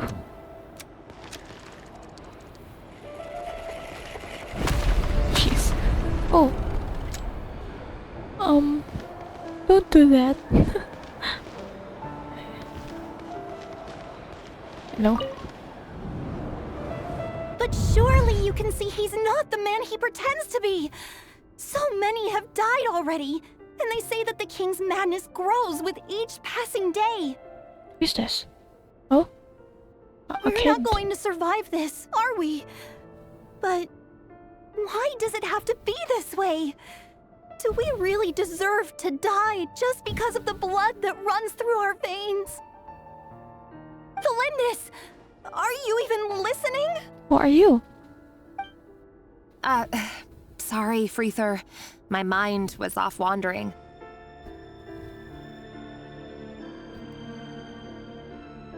I heard you, though. You're talking about what Rerir said. He's just following the king's orders. He's a secret agent, and it's his job to hunt down rebels and dissidents. By the time you first met him, he'd already taken lives. Maybe he was using you from the very beginning. Well, I know for a fact that he didn't, but I mean, maybe he's just acting. I'm not sure. Rerir has no idea I have anything to do with the Crimson Moon. My family are only distant relatives of the main lineage, and besides, my eyes are perfectly ordinary.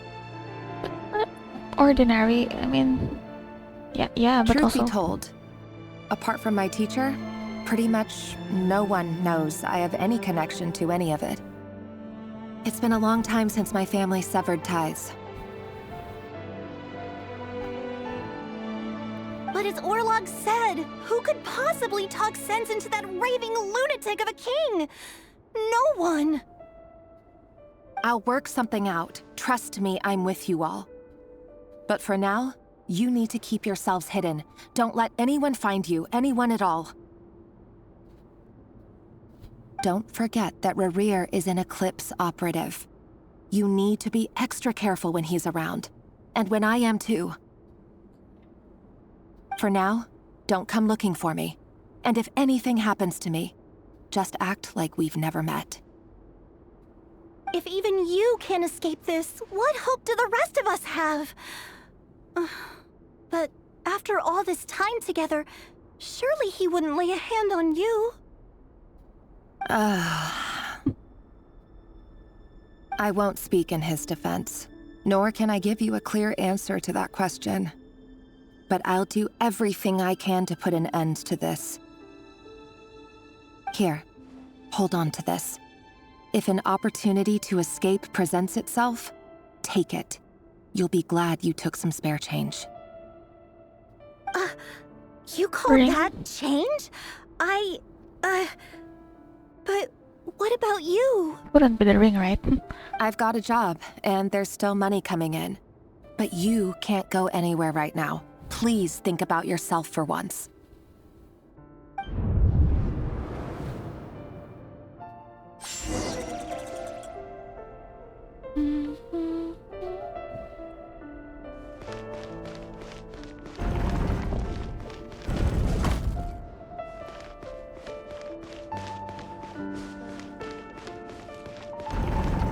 That opens too. Another day, Damn, I thought that another was round of bloody. assassination training. Training ground is just beyond this hidden passageway. When you kill a person, doesn't it bother you when you end up covered in their blood? Why would it? Aren't we all just walking blood bags? Well, not everyone is accustomed to hunting down others like prey. You've been a hunter for so long now. You think you have forgotten that most people don't just go around killing one another. Leave me alone. that sounds the same voice as Vedderfulnir in the Caddy Bear quest. Or maybe...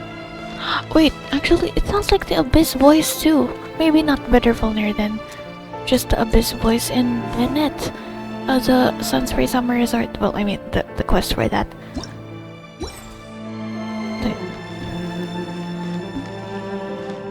The paddles flint. They're just...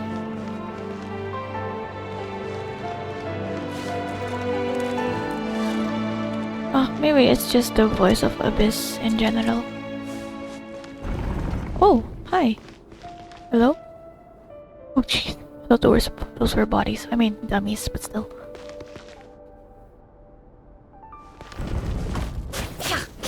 Yeah, I feel like it's the same voice as the Abyss in Bennett when he was in the Mayor Jabari. It's a scorching one. Why are they lined up like this? It all adds up. Make sure you have a firm grip on the handle. Then choose your angle well. Your movement's light and brisk. And the prey won't sense a thing. I doubt that. I'll bet no one ever died a quiet death at your hands. I work clean. No traces. Yeah?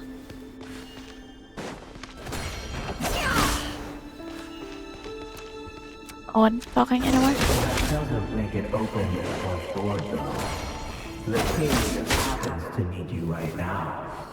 What if someday he doesn't? That won't happen. He's changed. Ever since he fell under the spell of that power. In the beginning, he only had to pick out a handful to get to. But now... The ones I've dealt with have always been guilty. And I've carried out my work flawlessly. It all adds up.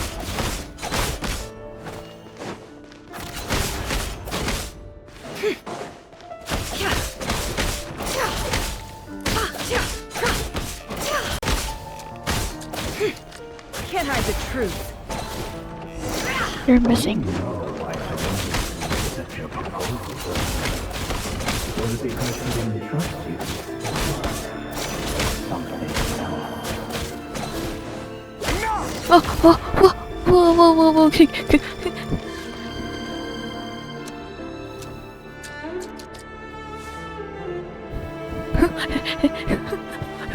Why was my first instinct was to hide. Hello?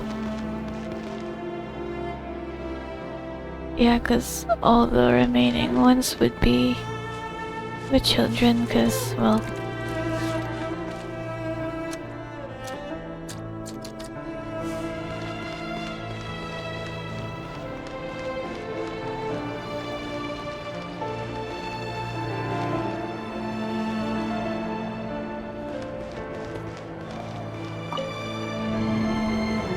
Delindis, do you still remember Orlog? Yeah. Orlog. The boy who was pretending to sell flowers. You spoke for quite a while, didn't you? Yes, we did.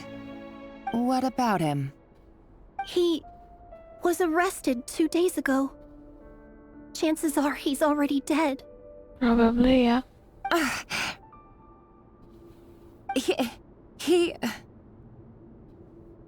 I just don't get it! After everything he's done, why do you still stand by him? Or does it mean nothing to you that people keep dying? No, that's not... Just hear me out. I need to go now, Delindis. They're looking for us. You take care too. If you ever need a place to hide, come find us.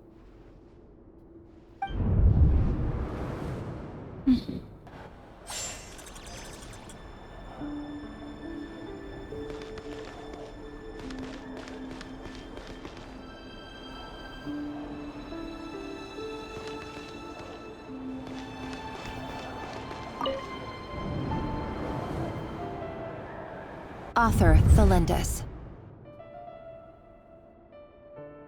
Over the course of this week, the research object was subjected to interference for a total of 47 hours for experimental purposes.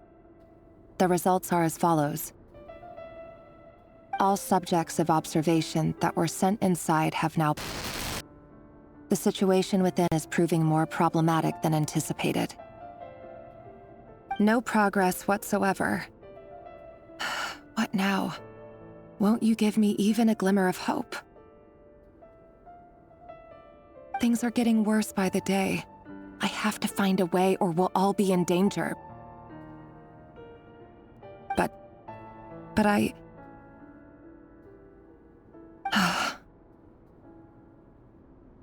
If all this research comes to nothing, what then? Sooner or later, it'll be my neck on the line. Wedding. But could he really bring himself to kill me? No. Surely he wouldn't have the heart. We don't know. But if this abyss that that's talking to Reder makes Reder repeat that what he does is flawless, it's clean, no traces, then a blemish from that flawless record would be Celestis if he finds out. So I'm kinda scared that the abyss is so very much trying to convince him in a way to leave no trace at all. Wow, no.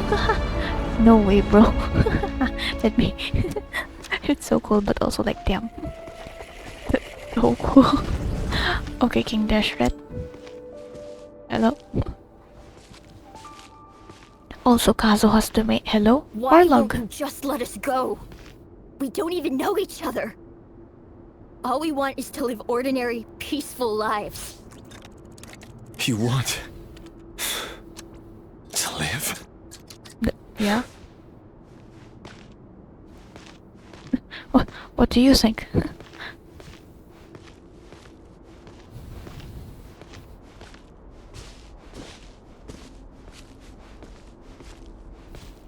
Oh, hi again. Yes.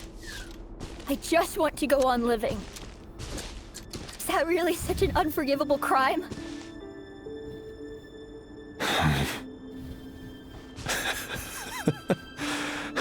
Yikes, that's not. You want to go on living? That's not a good I sign. want to keep living too. To keep living forever. That's why I have no choice but to continue on the path I'm on. If only some savior would suddenly swoop down and change the way the world is. Too bad that's not going to happen.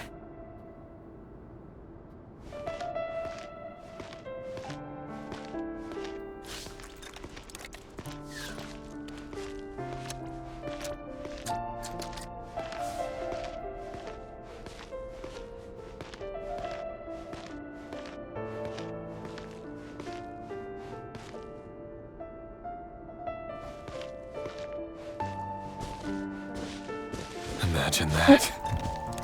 If there really were such a person, you and I wouldn't be standing here like this, would we? All of those kids were the ones who are dead there. The training room.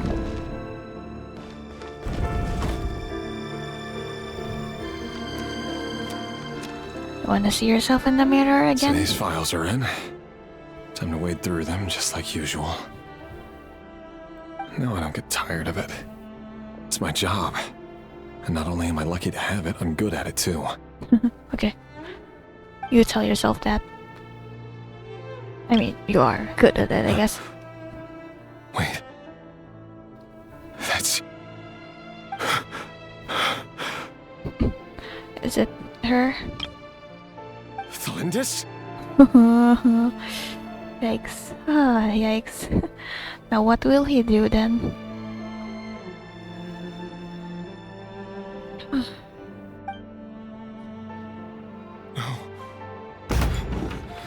No. No! This does not feel good. Why? But you bear no mark of the Crimson Moon. So? Oh yeah, I get what he means. How could you possibly have anything to do with them? It cannot be! A diluted bloodline. Carefully concealed. I see it now. You've been living in the shadows just like me. What a fool I've been. Numbing myself with talk of justice. Even imagining my friends would back me up. But in the end, Irminsul Finster King! Erminsul? How far are you going to take this? From the direct bloodline to secondary offshoots?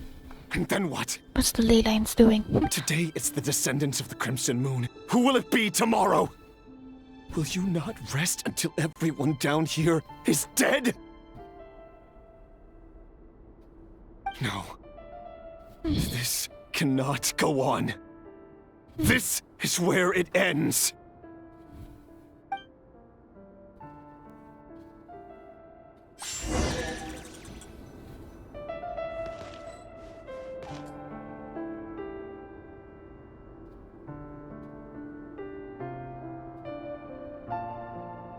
Man, this sucks. I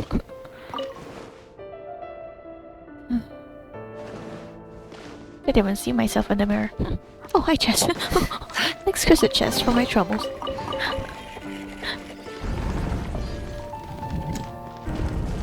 We're gonna go back home. Well, I guess not. That's not home. You're really letting me go? Oh, Freezer! I am. As long as you can guarantee that no one will find you. Don't worry, I'll be extra careful. No one will know I was here. But I already knew. But what about you? Me? Me? If you let me go, you won't be able to complete your mission, will you? Girl, it's not the time for this. You don't have to worry about other people for now. Well, I don't know. Good point. Huh? In that case, maybe you should stay. How? No, please! I just want to see the outside world again. To... Go on living? Oh. Or log. Yes! I know you're a man of your word. So please, just let me go. If I let you leave, what will become of me? That's less blood on your hands, I don't know. Just kidding. Bro. Go. You're now. choking at this point. But remember, don't let anyone know you were caught. We'll be seeing each other again very soon if you do.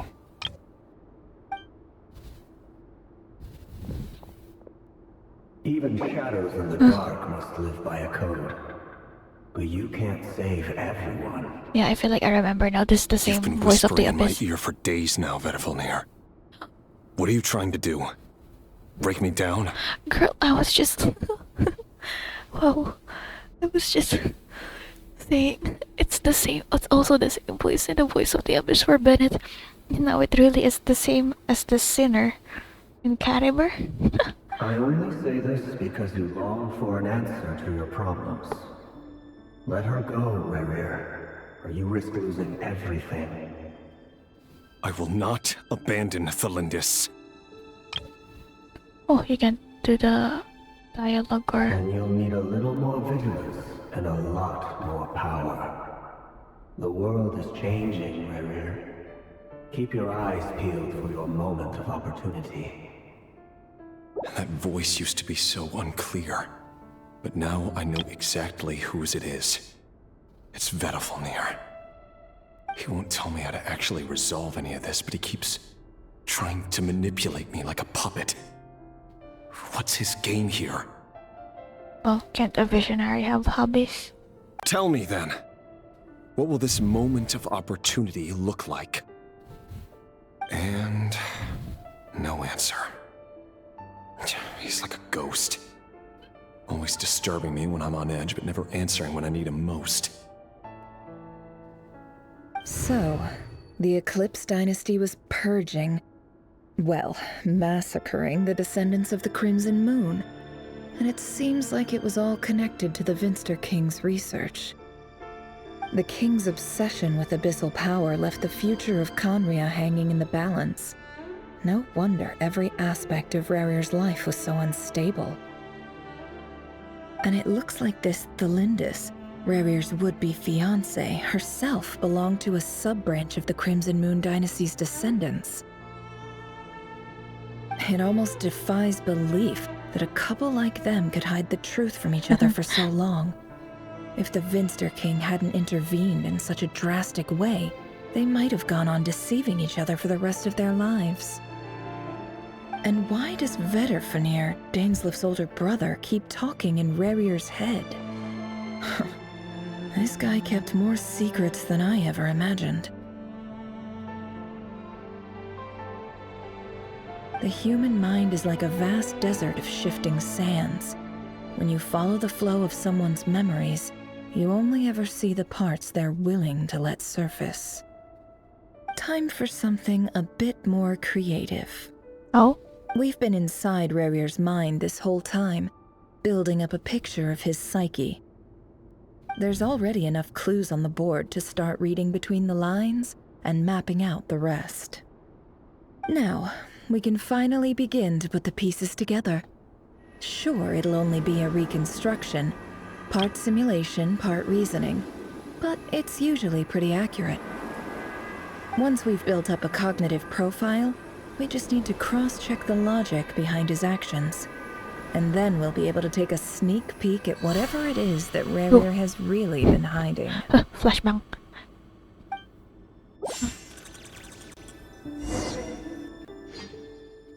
Where are we going? Gosh, that was just so devastating. Seeing that. Oh, hi, chess pieces. Vedderfanir? A bed. Oh. Rerir, are you there? Wait, what is that? What was that? Wait, what? Oh, is that Rerir? Huh? Moving pieces consume action. Wait, we're doing a mini game. Oh, that's awesome. When all your actions are used up, action points are used up, you'll be returned to the previous save point. Wait, my ear. Hello. When a piece moves to a square with this marking, you'll gain the corresponding number of actions. The square will also become the latest save point.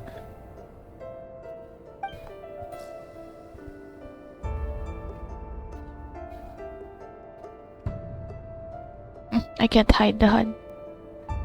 Ooh. Oh no, wait. That's not.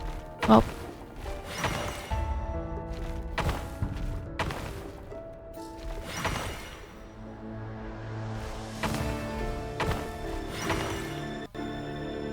Hey, Rerir!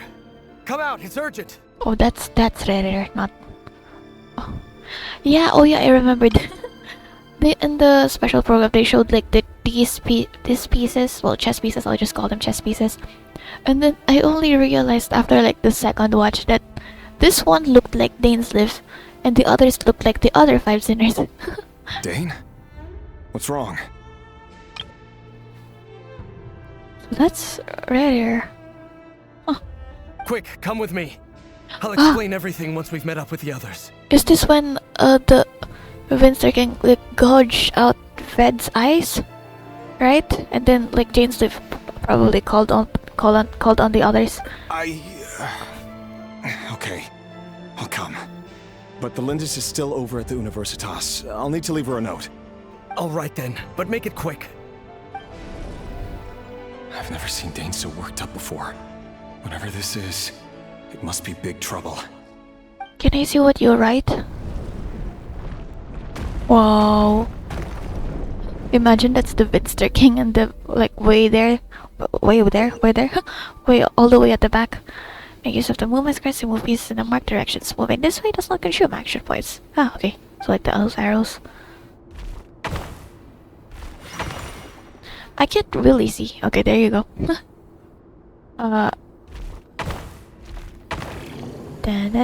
Oh dear. Huh. Could I have done something else?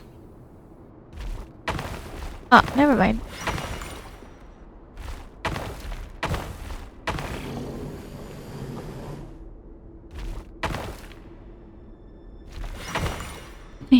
This is nice. Oh. Oh. Gold. Wait, no. Gold? Well, this is a nice change, meeting you all It at is this gold. hour. When men and women of ambition can speak face to face in broad daylight, I say that's a big step forward for our dear Conria. Don't be ridiculous. Oh, We do not Certalogy? fear Yeah, it the is. day. Oh my gosh, it's right here. Why would we seek refuge in the night? Yeah, I just remembered it's correct.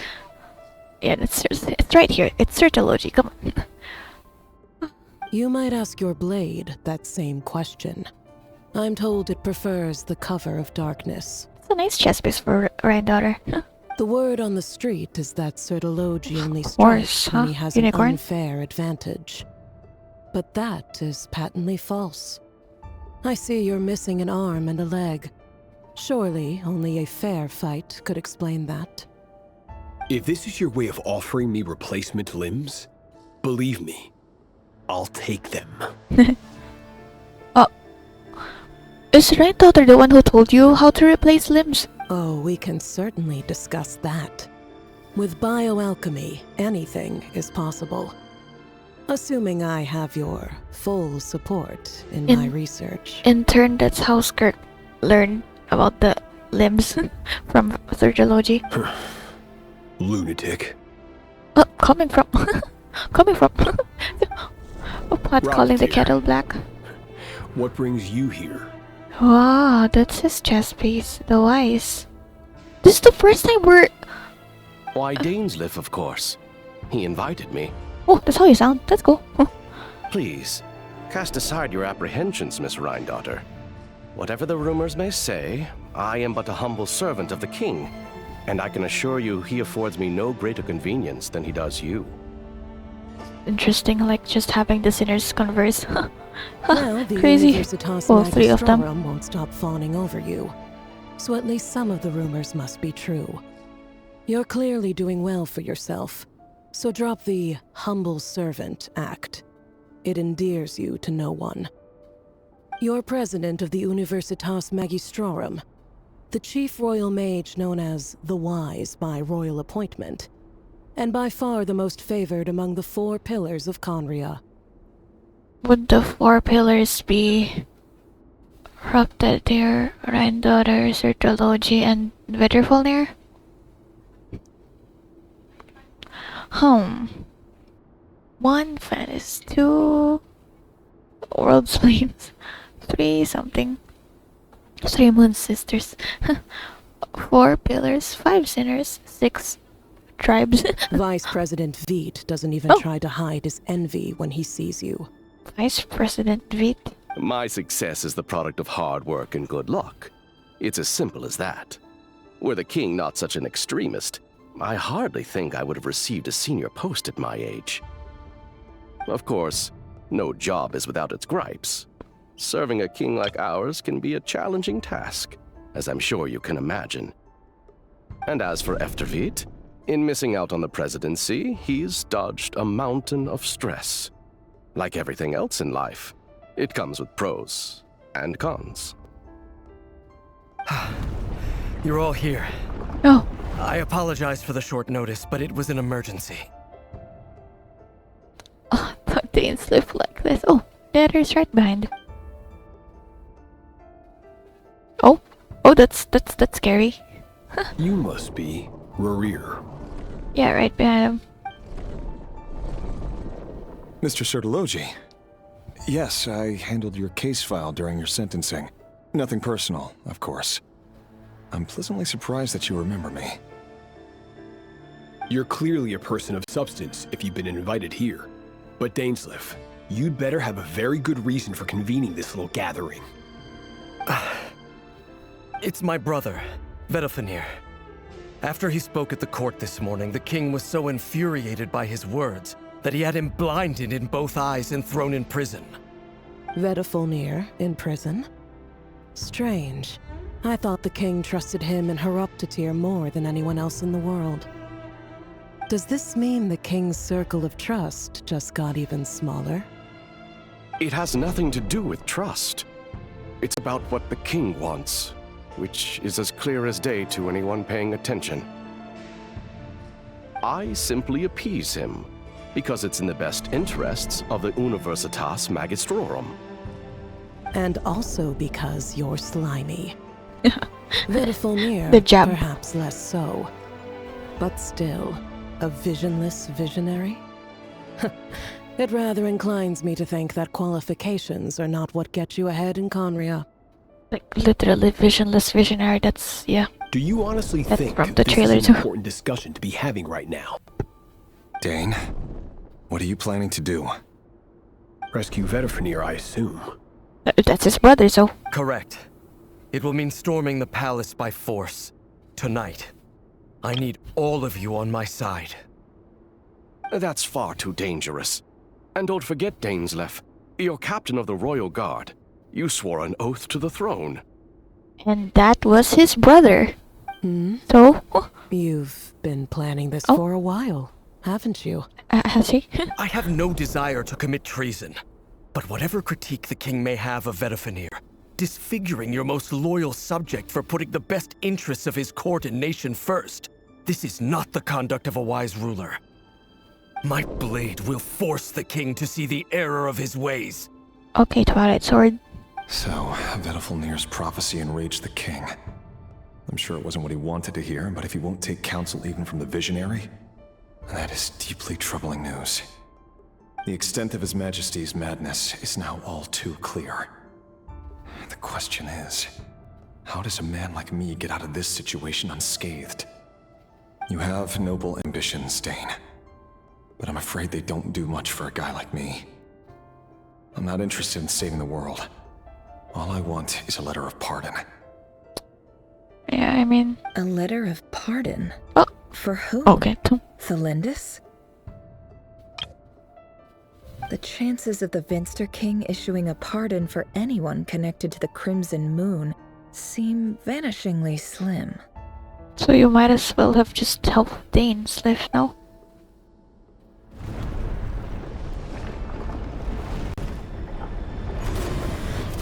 Oh. Abyss. That looks the This same. black fog over the board must have some connection to Thelindis. But why is it taking this form? Does it have something to do with Rarir's past? Another mystery I'll need to unravel. Those cubes look similar to Gusloitas. Consume the marked number of action points to defeat your opponent's pieces. Your pieces will only attack when they have more action points than needed to defeat your opponent's piece.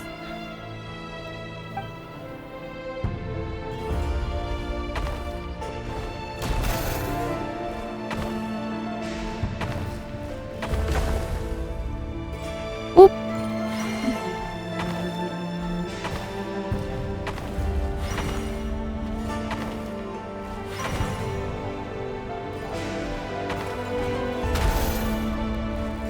Ah. No. Made mistake.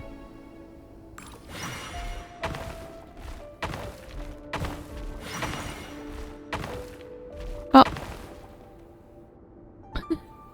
Dang it. Yeah.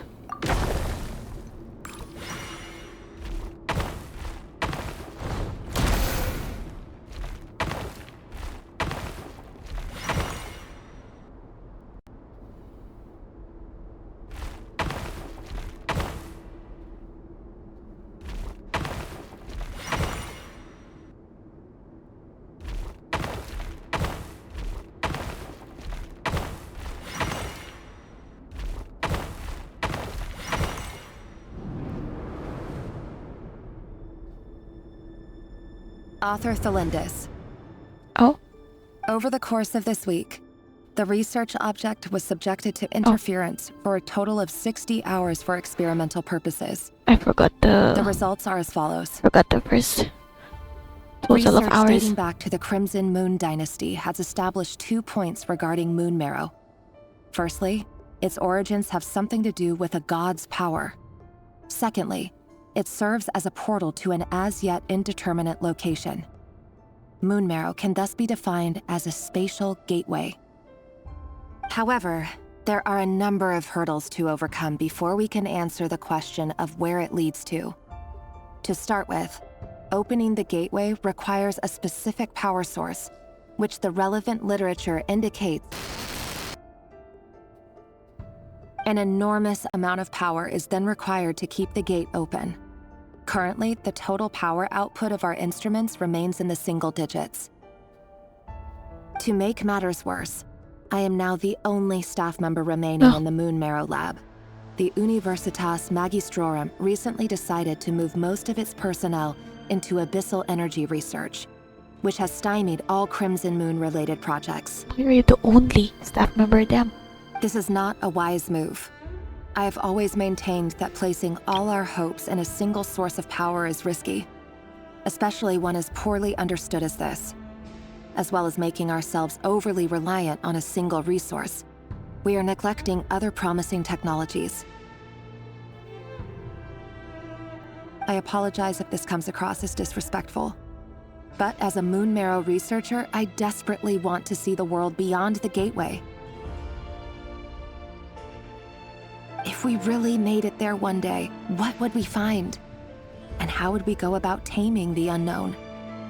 My imagination is endlessly fueled by questions such as these.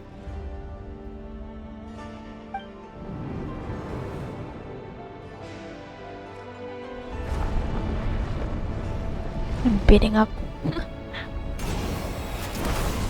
Oh, more enemies.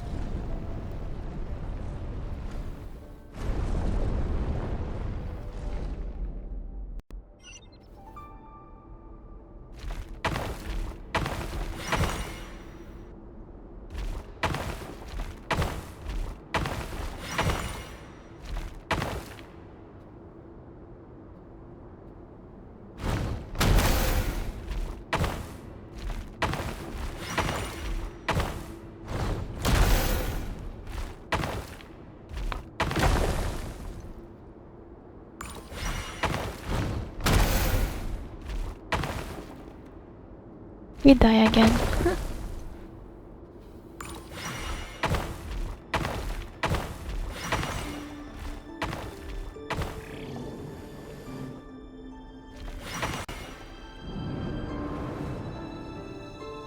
This is for you. I heard you're gonna leave the city with your parents. The Lindis, did you hear about what happened? I've heard nothing. Rerir got back very late last Friday, and he was acting a little unusual, but he slept pretty well, so I'm guessing whatever he did was a good deed. You never saw him, and I don't know what he did. And this conversation never happened. You understand? What if he finds out that you pried into his secrets? Don't be silly. I don't know what secrets he does or doesn't have. All I know is he's just a normal guy who happens to run some errands for the king. Yeah, very normal. Are you scared of him? I don't know. Yeah, makes sense. The Rerir I know doesn't match the person you all describe. Logically, I should be scared of him. And yet, I don't want to lose him. But enough about that. You should get going, and be careful with the package I gave you. Keep it secret. Keep it safe. What's in it? A piece of the moon. All you need to know is that as long as you keep it safe, then in the future, everyone will be able to see a red moon. A piece of the moon? A red moon? You mean our moon? That's right. Our moon. Promise me you'll look after it. I promise, the Lindis. The Crimson Moon bloodline will never die out. Its light, the color of blood, will become like a fire that flows in our veins, no matter how long it takes.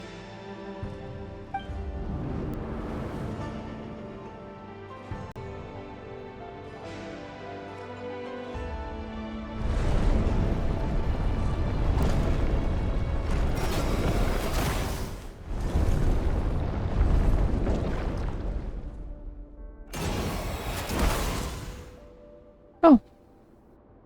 I thought that was the king.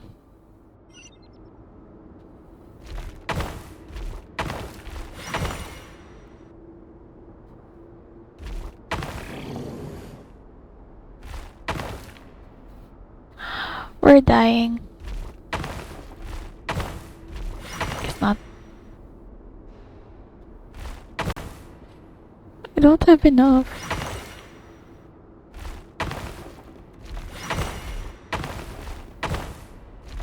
Damn. Oh.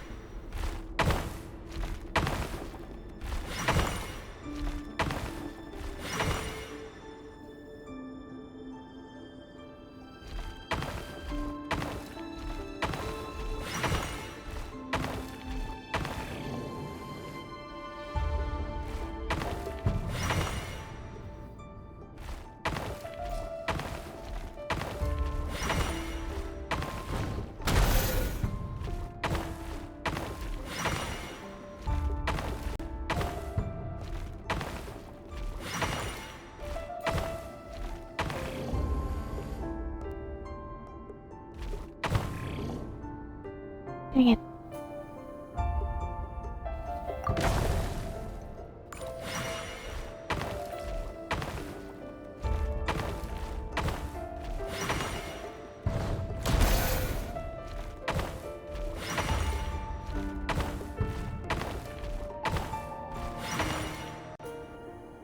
Hurry, everyone, and stick to the plan. I don't know about that. What are you? Is this treason? You know what happens to those who betray the throne. Please, don't do this. Yeah, those cubes literally just remind me of Kusuhi sauce.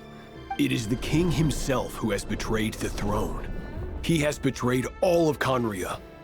If you have any love left for justice in your heart, you should join me. It's showtime. Dane and his group will handle the troops in the palace. Then Hraptatir and Rhindaughter will disarm the security measures. My job is to enter the prison and rescue Vedifalnir. Stay safe. Wish me luck. Look after my brother. Draw your blade. It is time for justice to prevail.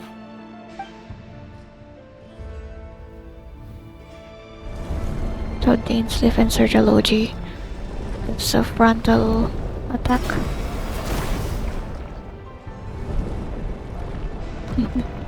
This is such a cool minigame. Guess I gotta dodge these guys or have to fight them.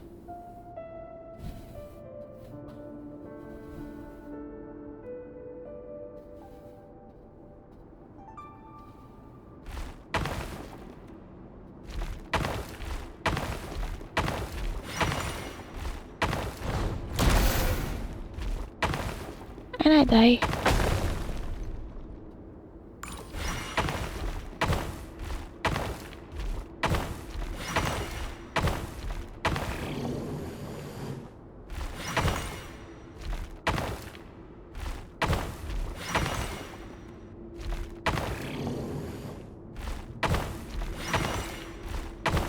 Oh, I'm dead.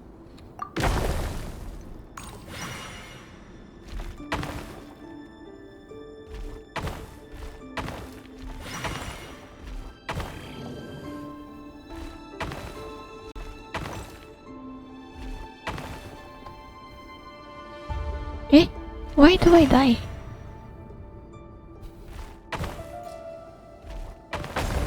Huh. Wait, how do I do this?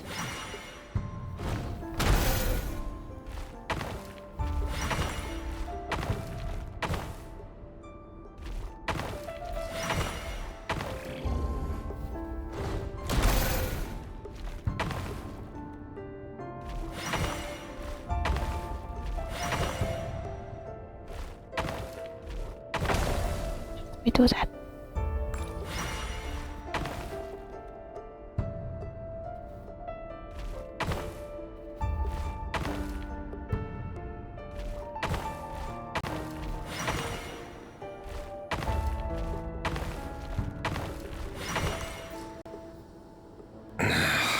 I shouldn't have used the two count. This place is filthy.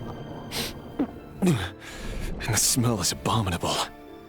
Clearly, the king doesn't allow his prisoners a single shred of dignity. This is dire. Found you. Hello, Mr. Vedifalnir. It's you. Guess you're just hearing him. Surprised? Oh, wait. I guess surprise isn't an emotion that prophets feel very often. I certainly felt some surprise in the moment when I was blinded. Surprise at the king's sheer ignorance. Surprise at just how unfairly this world responds to words of earnest remonstration. What does he look like? Kind of like a star. I'm curious. What did you prophesize this time? It wasn't a prophecy. Oh. It was a word of warning. Someone had to say it. Kind of like a snake. The king has forsaken all reason in pursuit of his obsessions. I simply told him that if he continues on this path, Khaenri'ah will surely fall. But he didn't listen. Worse still, he stabbed you in both eyes and locked you away. Dane asked for my help. The court is in complete chaos now, but I'm sure you predicted that. Everything is transpiring as I foresaw, yet I am powerless to change it. Fate is an immutable force. I can but lament as the inevitable unfolds. I do wonder whether giving a man the power to see the future does nothing more for him than slowly crush his spirit. Forgive my curtness, Vedifulnir, but the king did not suddenly turn on you today. His suspicions have been brewing for a long time. You can't have wisdom beyond the reach of your fellow man without attracting his fear and suspicion. There are things the king does not want to see. So, he doesn't want you having visions of them either. He blinded you because he thought this would make the visions stop.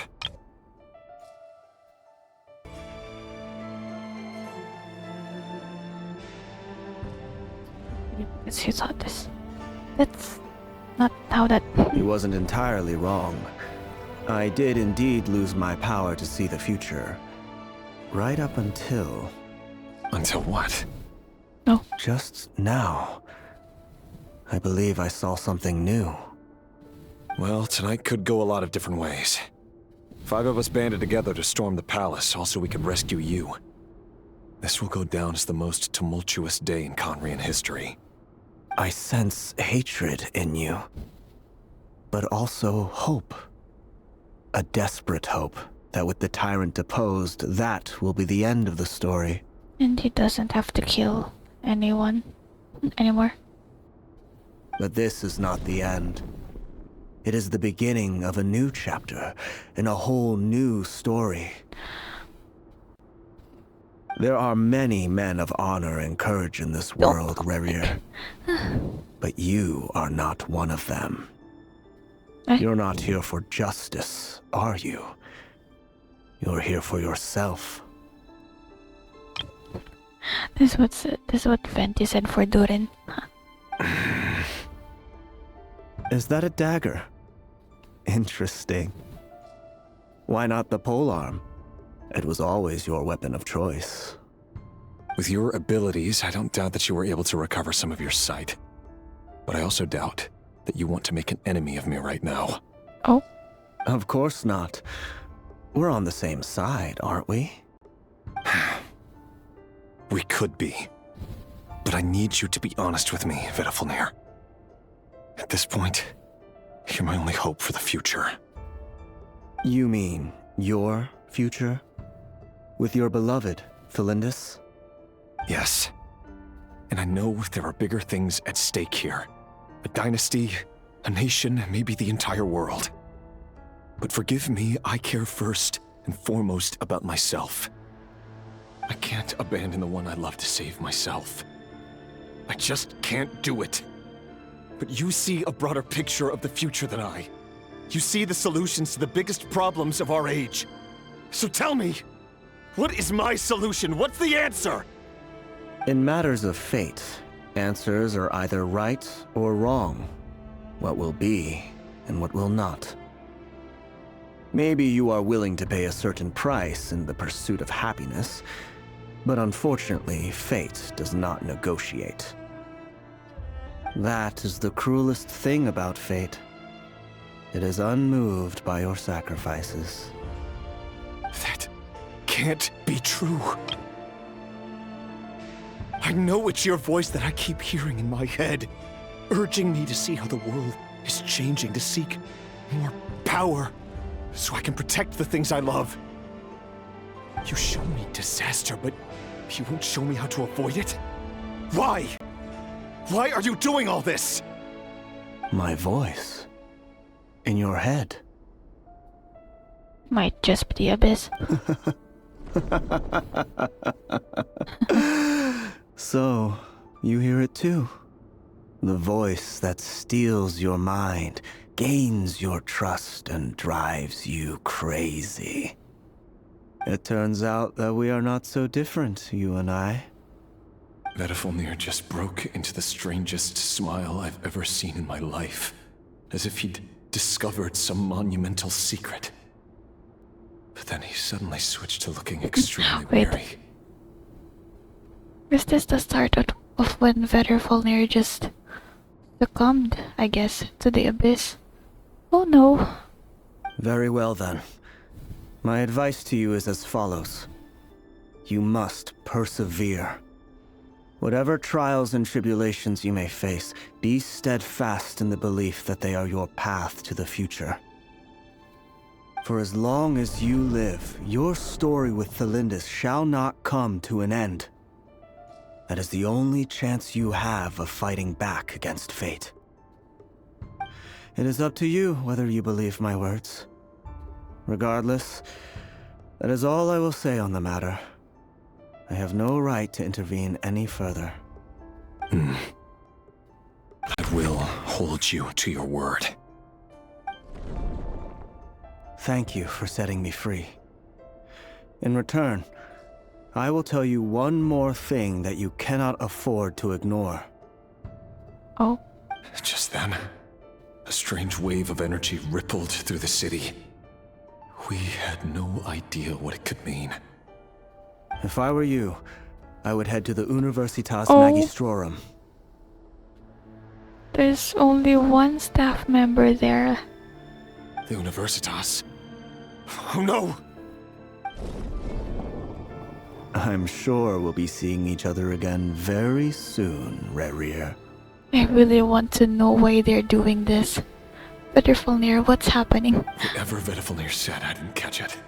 I didn't even help him out of the prison. There was no time to lose.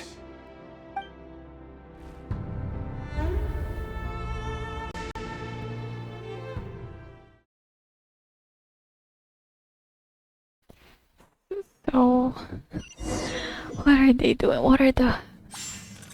Oh, hi, we're back. Oh, precious chest. Nice, thank you. I'll keep this close. Girl, what are you doing? Wrong way.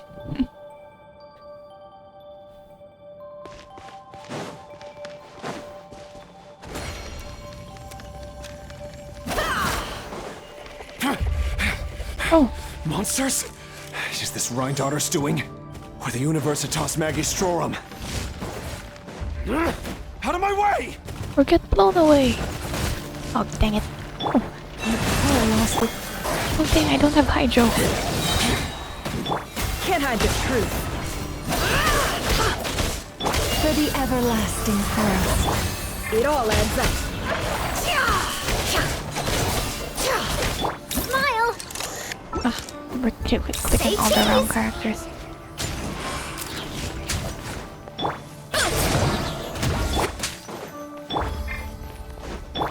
Leave this place. I was gonna heal. The Universitas. That reminds me of a rumor I once heard. Allegedly, the king installed secret mechanisms in the palace and around the city. No one knows where they are or what kind of power they hold. But if they were ever gonna activate, it would probably be on a night like tonight. Help! Help! Hold on! Don't let them anywhere near you! Save me! I can't!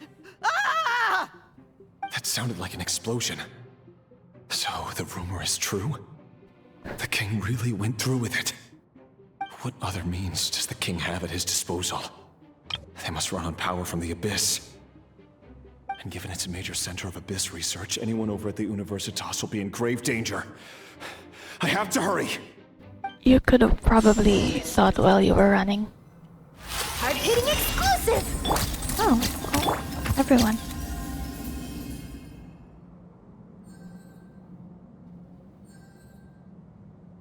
Oh.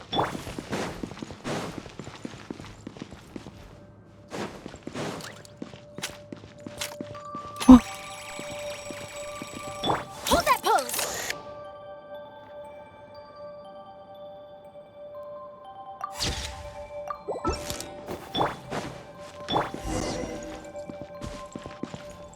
Oh, Rift Hounds. Again. Aren't Rift Hounds made by...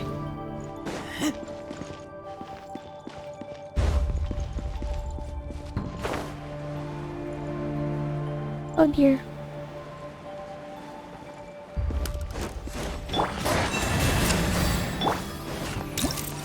Dang it. Fudge. Smile!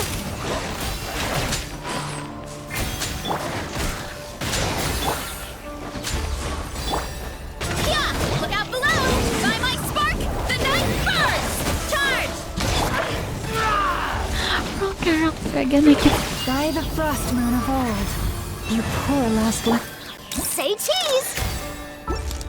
Hold that pose! At least I documented everything. You know what? You are right though. We did document a lot. I have food anyway, why am I doing this? The deception ends here. Can't hide the truth.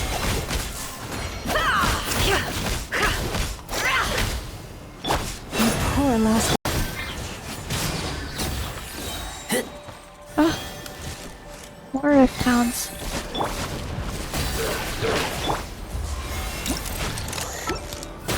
Smile! Leave this place.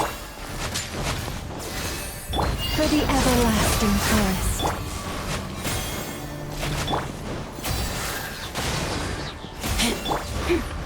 Say cheese! Breaking news! Seek within.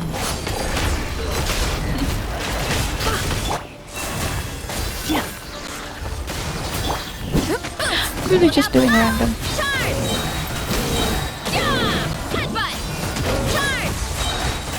With one heart, we pray.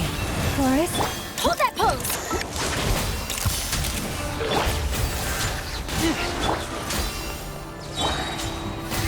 No more lies. The deception ends here. It all adds up. Oh no, regicides, blood money, blood debt collector. Oh dear. You poor lost. Truth bomb! Smile! It's justice o'clock! Yeah! For the everlasting forest. Forest? Yeah! Look out below! Hi! Yeah! Boost! Yeah! Charge! Hold that pose!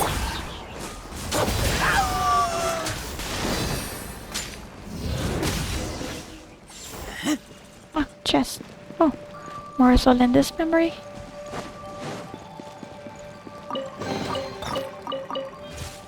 Leave this.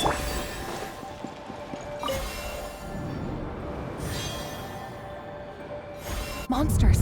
At the Universitas Magistrorum? Why now?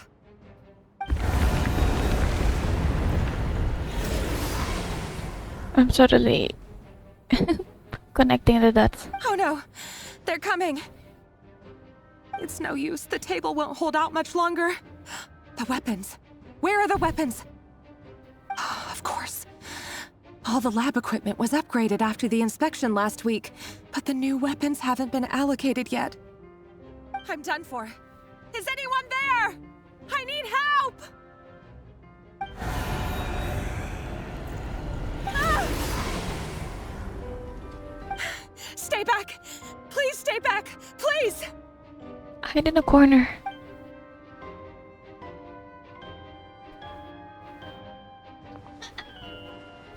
Hello? What happened? What are you looking at? Can't Rift Hounds just make a rift? Oh, hello? Hello? What's happening? Oh! Oh! I got him! Okay. Rear! So the rumors about your work are true. What's that?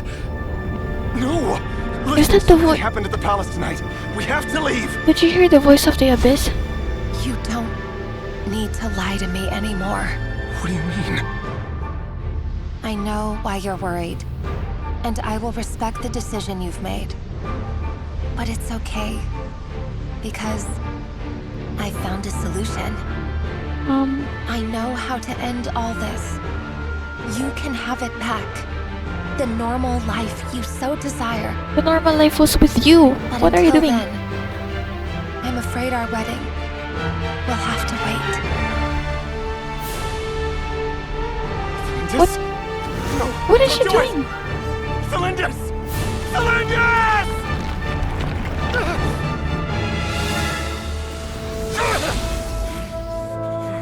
Oh. I told you, Rerir. Let her go. You will find someone better. No! No, I won't do it! I have to save her! By what What did she do? Why did she? A lowly pawn. You lack the power and the strength of will. Do you know a way? Tell me! Come to the palace. Join us.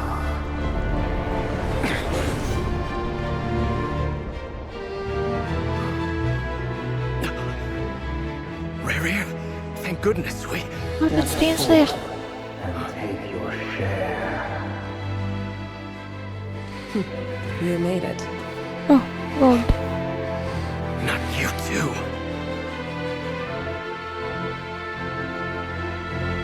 Not you too. For grief, despair, desire. We all have our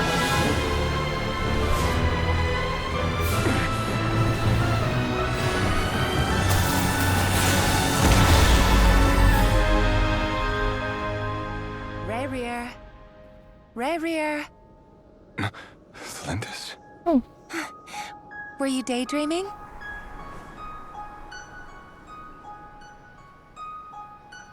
You still remember, Rerir? That question you asked me a couple of weeks ago? Oh. You mean the proposal? Yeah.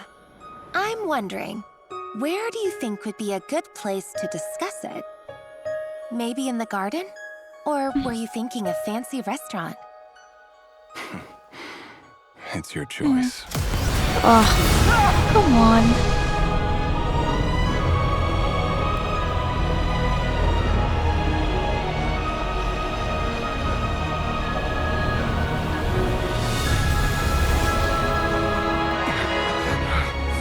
Oh, that's the same color as...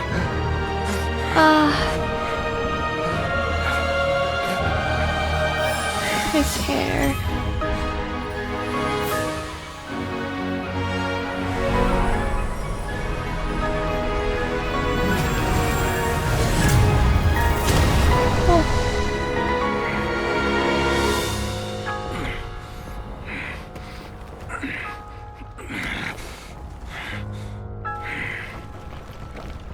I will find you. And then... you can give me your answer.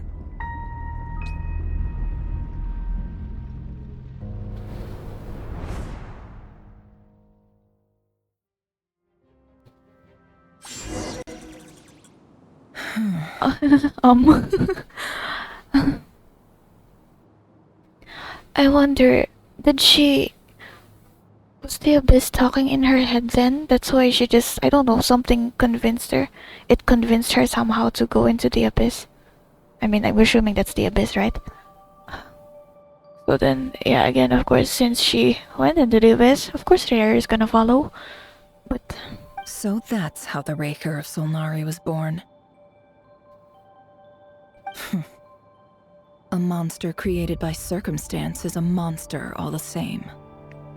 I mean... Viewing other people's thoughts for too long can get uncomfortable. Right now, I'm feeling a strong sense of loathing. Are you feeling what he's feeling? In a nutshell, The story of Conria is what happens when the truth falls by the wayside. Everyone tells little white lies, and before long, you have a huge pack of lies that destroys everything. Whew. Time to get back. His past is filled with sorrow, but the tale of any fallen civilization is one of endless tragedy. Cruel as it may be, that was Conria's fate.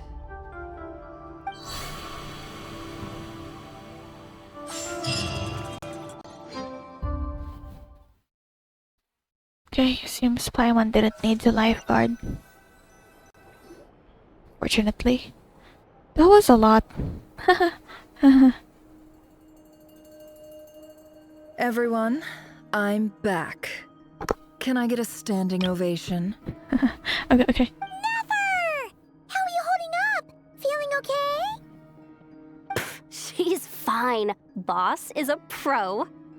Yes, I'm fine. Alright, are you? You will have seen the events of Rerir's life through my thoughts. It's now clear that he is just a regular nobody, driven by personal tragedy, as he said himself. I mostly agree. There's only so much we can know about him from his memories alone, but they did give us a clear glimpse into his life in Conria. However, I would not consider Rerir to be a nobody. He was deeply involved in the events of that era. Yet, when the catastrophe of a generation strikes, nobody is safe. Sounds to me like you're speaking in riddles again. Is this you urging me not to abandon the people of Nod-Krai in their hour of need? That's not what I meant. Although I do hope you choose to remain a part of the plan. Without you, the mission ahead will be all but impossible. Then try to remember that I respond better to the carrot than the stick. And I don't appreciate being bossed around. Now, as for you, Missy, you were excellent. You stuck to the rules of the ceremony and kept your mouth shut the entire time. Bravo. Cool. So, can you fill me in on the deets now?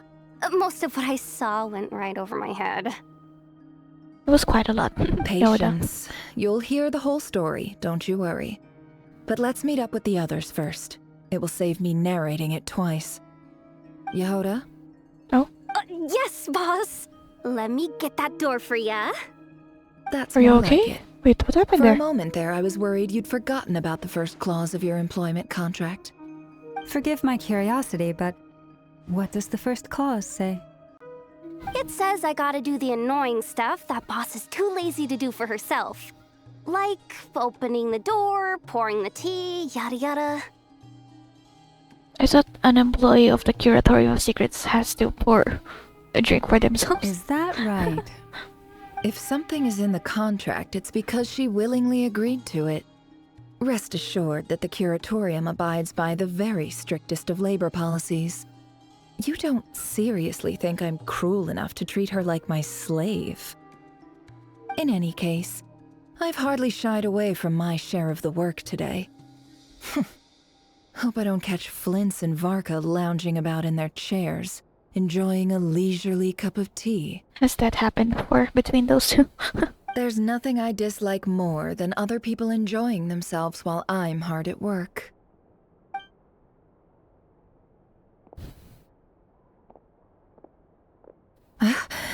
Okay, that's not a good reaction. Oh no. Oh no, why? Aren't we?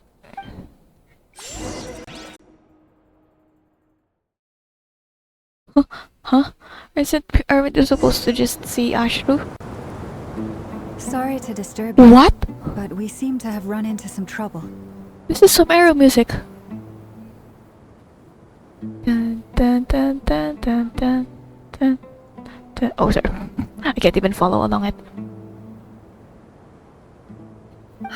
Evidently so. Don't worry, I'm not about to leave you to fend for yourselves. I'm not that kind of boss. And it would go against the Curatorium's labor policy. Wait, are we... Where's Paimon? I'm sorry. What did you hear me say? I wasn't talking about labor policy. Wait.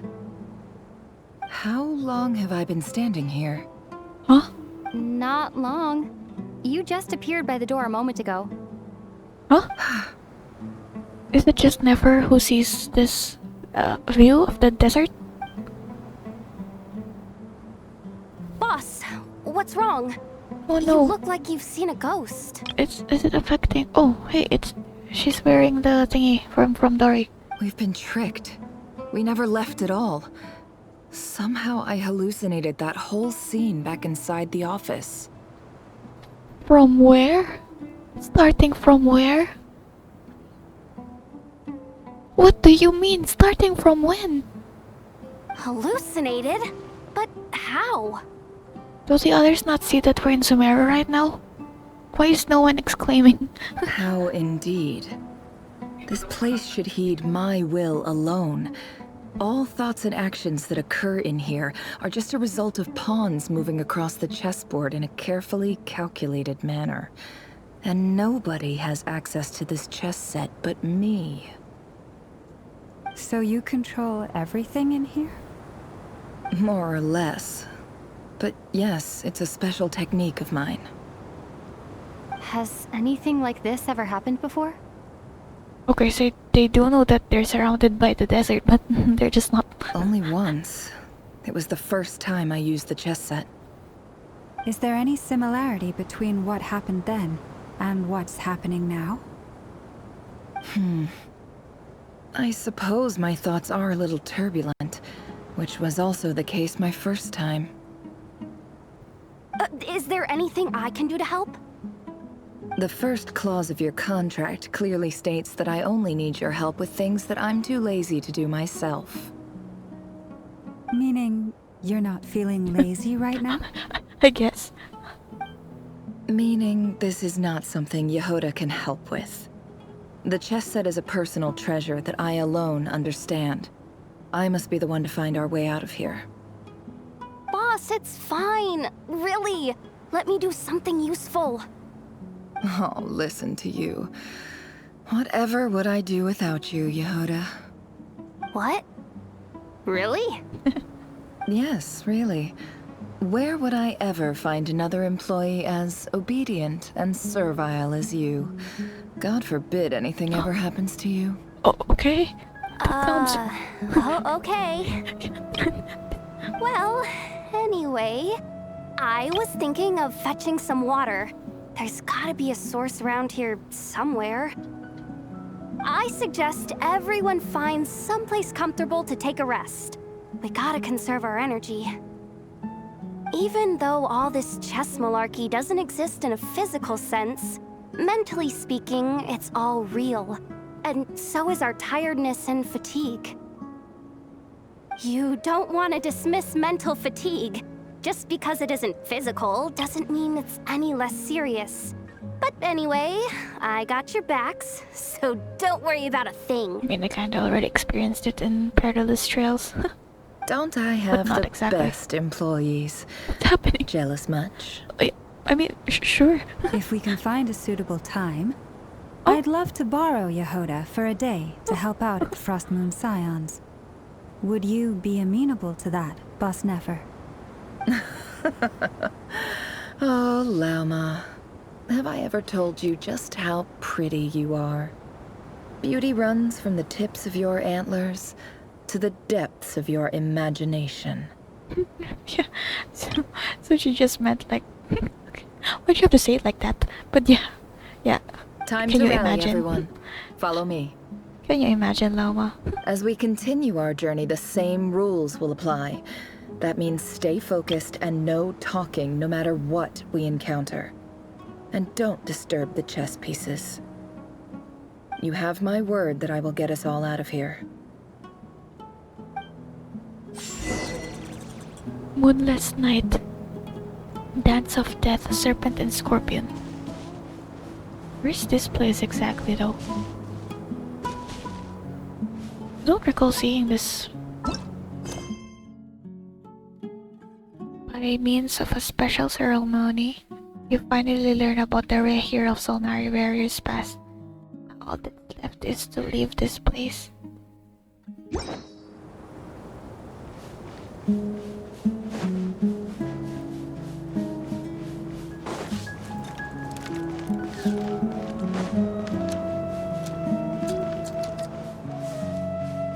Oh. Huh? Wait.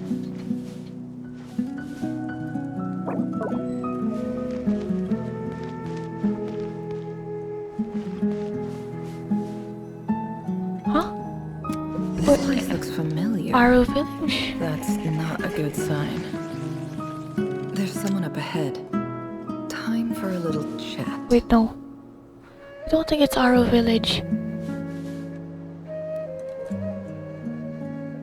Wait, is it? I don't think so.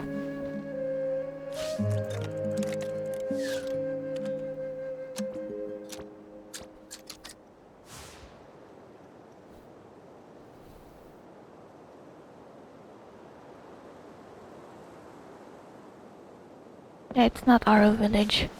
It's way different.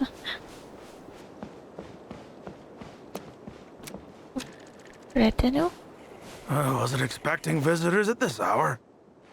Wait, is that? Why is this your POV? Are you small? Oh, it's him. There you are. Sinue's been looking for you all day. I think he has some news for you. Oh yeah? What I were knew you it. doing just now, Uncle Retinue? Hiding away some more loose change? I know I saw some Mora. I knew it, cause we're looking up at him instead of just eye level. What do you mean loose Dude, change? I was young, never. Come on, I'm too old for this. Just pretend you saw nothing.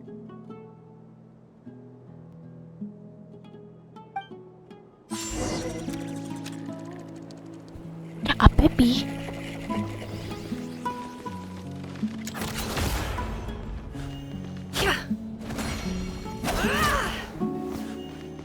Oh, hello.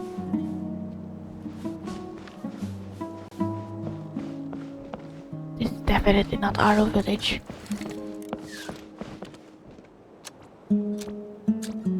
Yeah, because there's no...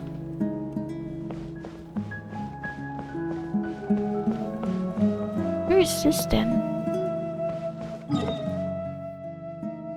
Aish. It's... Probably the parents.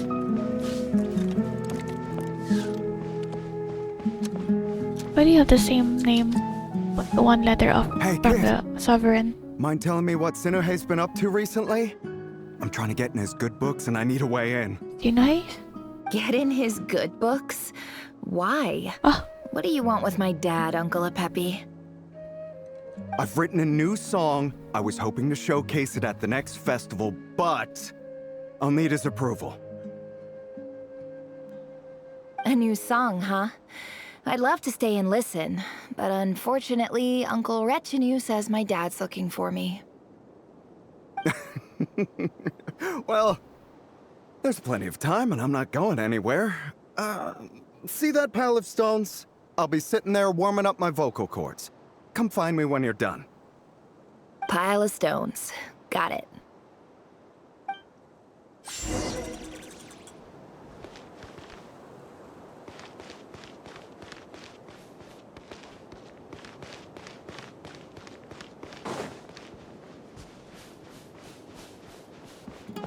Anyway, oh, is that her dad?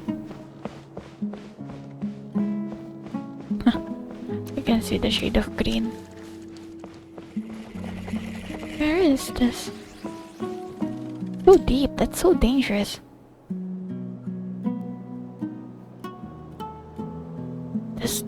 Like the house up top is especially intriguing. Yo, Dad.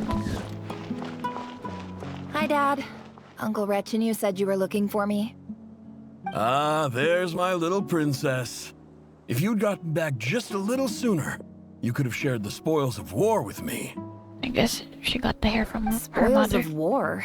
Who were you fighting against, Dad? It was just a figure of speech. The aftermath of a sandstorm is no time to be waging war. I was talking about our war against thirst. I went out to fix our water supply problem, and now I'm back. Which means... We have a well again. That's right. I found a new one and brought back as much water as I could carry. It should last us for a good while. That's... How much can you... Were you alone? Did you have anyone else to help you with the water? If it wasn't for these blasted sandstorms, our wells wouldn't be caving in. You wouldn't be spending all your time out searching for new water sources. As the chief of our tribe, I'm supposed to be leading us out of hardship and poverty, onto better things. You know how prosperous our ancestors were. I've told you all the stories. And look at us now, squeezed into these hovels. No one would choose this, if it wasn't for the endless wars over the years. But things are looking up. I started working with some folks from the academia a few months back. They gave me some contacts in return for my assistance in the desert. Academia of this time. The academia of this time doesn't seem to be the good ones. Especially if Nefer was young here, then this should have been before we were able to save Nahida and properly turn the academia upside down. It removed all the bad sages, I guess, bad eggs. So then, the academia folks helping desert folks. So you're the academia's helper now? Special ambassador, they call it. Think of it as a partnership. Okay, if you say so. It's nothing bad, okay? We've been isolated here in the desert for too long. Seeking opportunities elsewhere is the best thing for us, and the fastest way to progress. I don't know what you call it, like canteen maybe? But maybe not that specific word for this one. So, do you get anything good out of being a special ambassador? Of course. My luck's improving all the time. One day, I swear I'm gonna lead us out of this place. We'll find somewhere new. Somewhere better.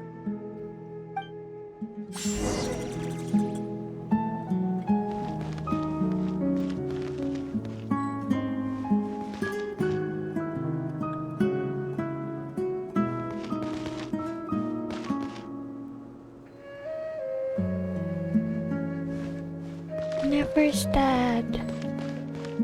Or you. Oh, that was car.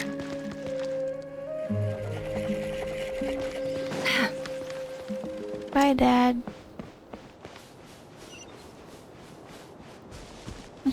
Okay.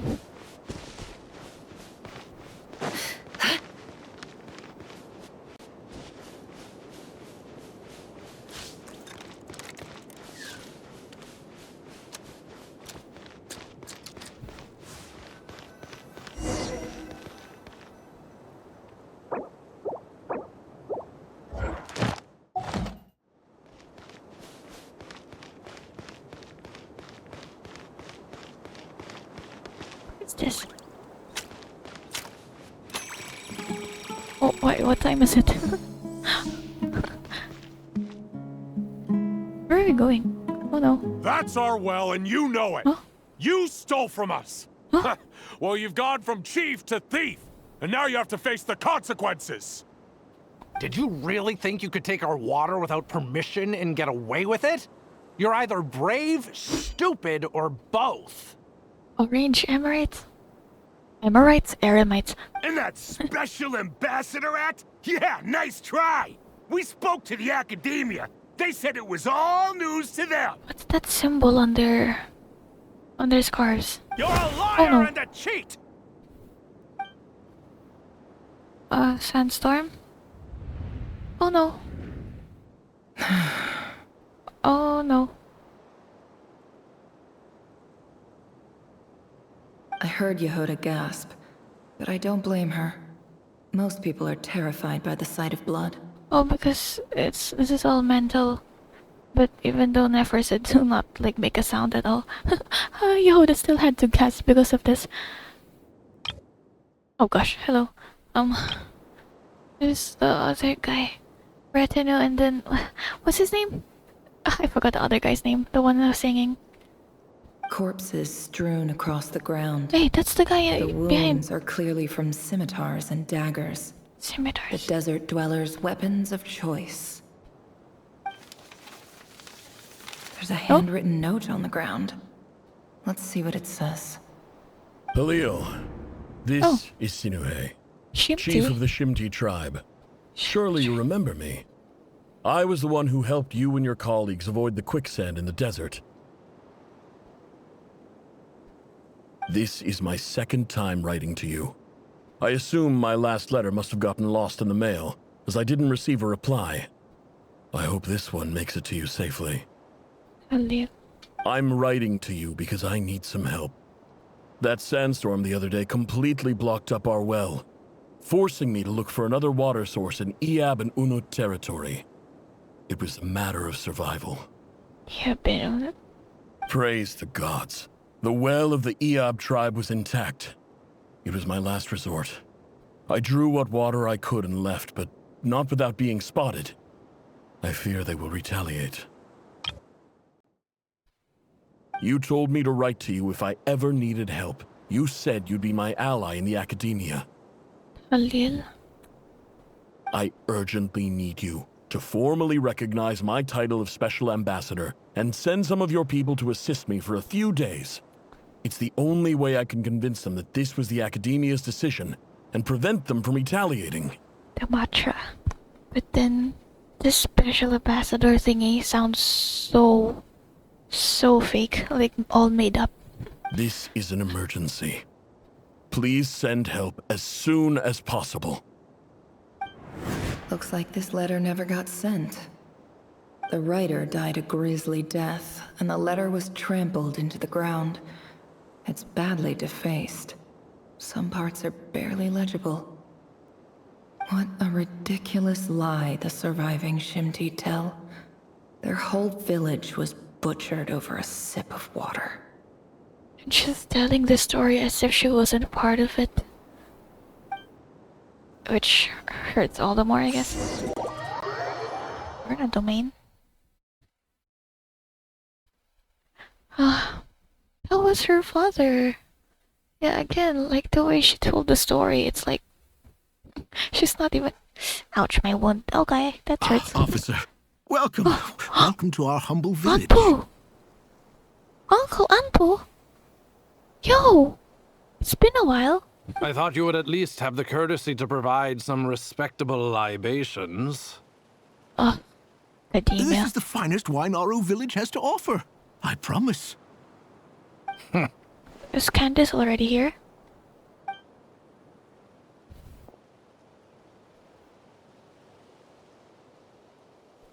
And then he croaks. The Academia has agreed to reserve a single space for a candidate from your village. But I remain skeptical of this entire endeavor.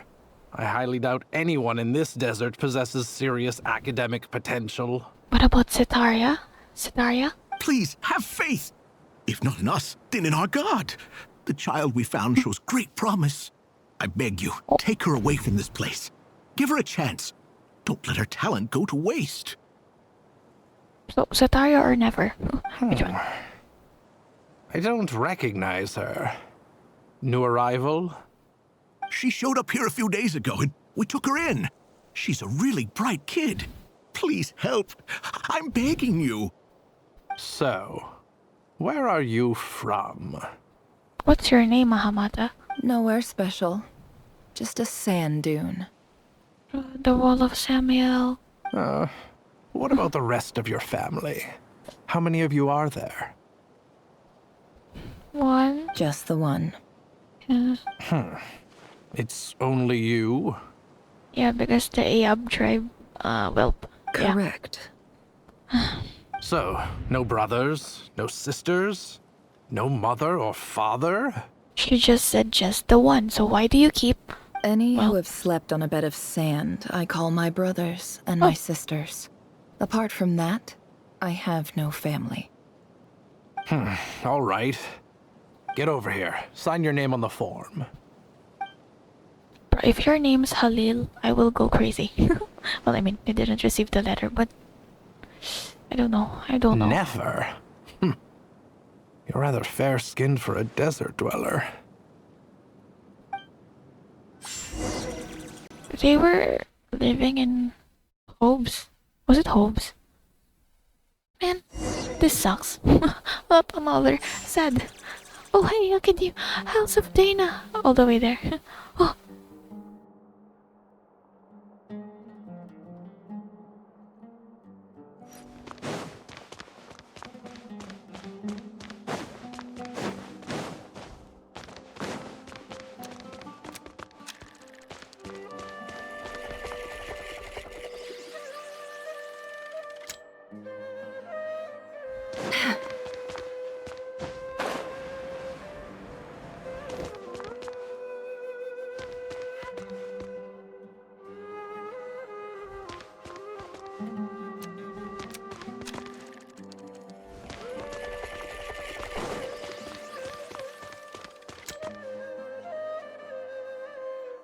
Nefer, this term's assignments have been issued already. Please read through the materials thoroughly, conduct your own additional research, and then write an essay on the topic. Yes, Professor, I'm aware. I just had a couple more questions I wanted to get your perspective on. Oh? Please, ask away. Well, I saw the other students' problem sheets, and I couldn't help but notice that my assignment is much easier than theirs. Do you really think I'm a weak student? A weak student? Goodness, no. Quite the opposite. You have a sharp mind, almost too sharp.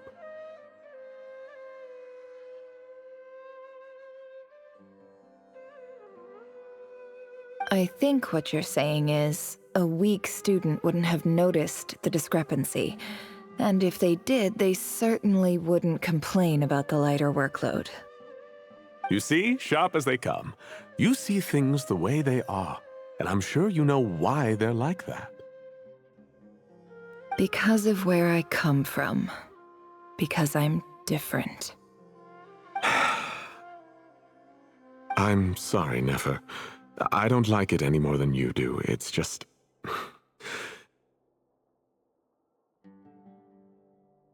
Anyway, you said you had a couple of questions. What's the other one? I wanted to check. If someone sent me a letter to the academia, where do I go to collect it? Ah, your family wrote to you. Well, as long as they put your name on the envelope, someone should hand it right to you. Not exactly. It's not even a recent letter. I was just curious where the mail would end up if no one collects it. The House of Dana, I expect. I know there's a box for unclaimed mail somewhere in there, probably sitting on a shelf. Whatever you're looking for, that'd be the place to start. Okay, got it. Thank you, Professor. Oh, don't mention it. Honestly, I feel like I failed you. I'm supposed to be your teacher, but I haven't taught you anything. Hey, don't say that. You're a great teacher, and you do your best for all your students. But the rules are the rules. You're not allowed to teach students like me. It's not just the academia either. The whole world bends over backwards for the successful, and leaves the losers to suffer and die. Oh, my dear child. Don't tell me you've given up on life already. I haven't. I just think that if you want to make it in this world, you have to find a way to become successful.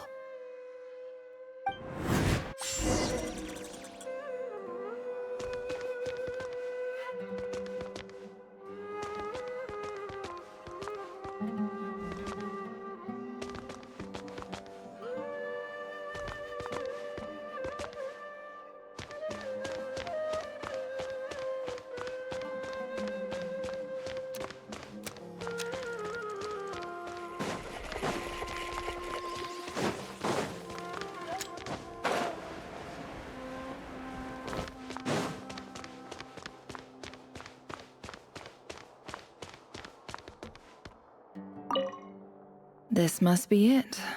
A big cardboard box full of unclaimed mail. And probably some letters that ended up here by mistake, too.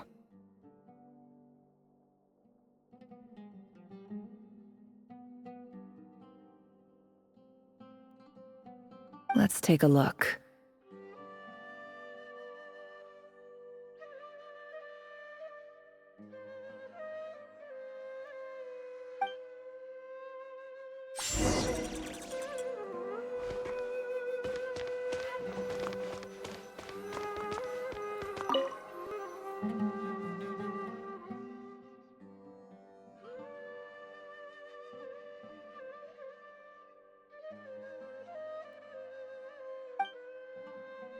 A dilapidation survey from Port Ormos. Looks like it's from a Core of 30 representative. What a strange thought. A bunch of mercs losing sleep over rundown buildings. This one was never even opened. I guess the recipient didn't care what the Core of 30 had to say about anything.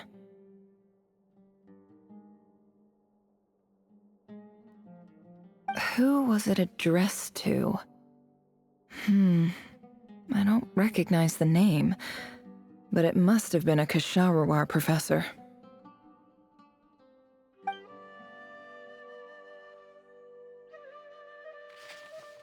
This one is addressed to the Immorta Sage.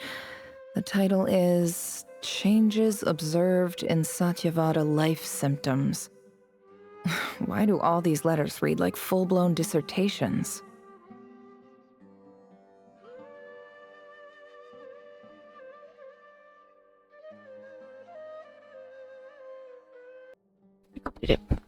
Bro, how long was I muted? Sorry, Nafis? Imagine. Wait, how long was I muted? Damn, I don't even know. That's fine. Guided by the incense, we became lost somewhere in the forest. All the barriers between levels of consciousness disappeared as our minds soared around in circles, looking for a branch to seek refuge on. In clinical terms, these symptoms fit the description of incense poisoning. The Immorta Darshan strictly prohibits the use of hallucinogenic substances, but I believe there are still people getting away with it. For example, my neighbor who always breaks out into song and dance after using incense. Are they drugs? What? This seems like something the academia would want to know about. Why wasn't it collected? Wait, what's this written on the back? It's so small. The note says, the sender authored this letter while under the influence of mushrooms. I would send it back, but no return address was provided. Stamped by the Grand Conservator of the House of Dana.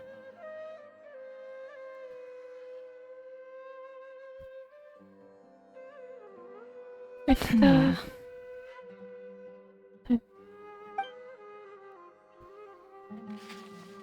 This next one is addressed to Grand Sage Azar. Okay, let's see.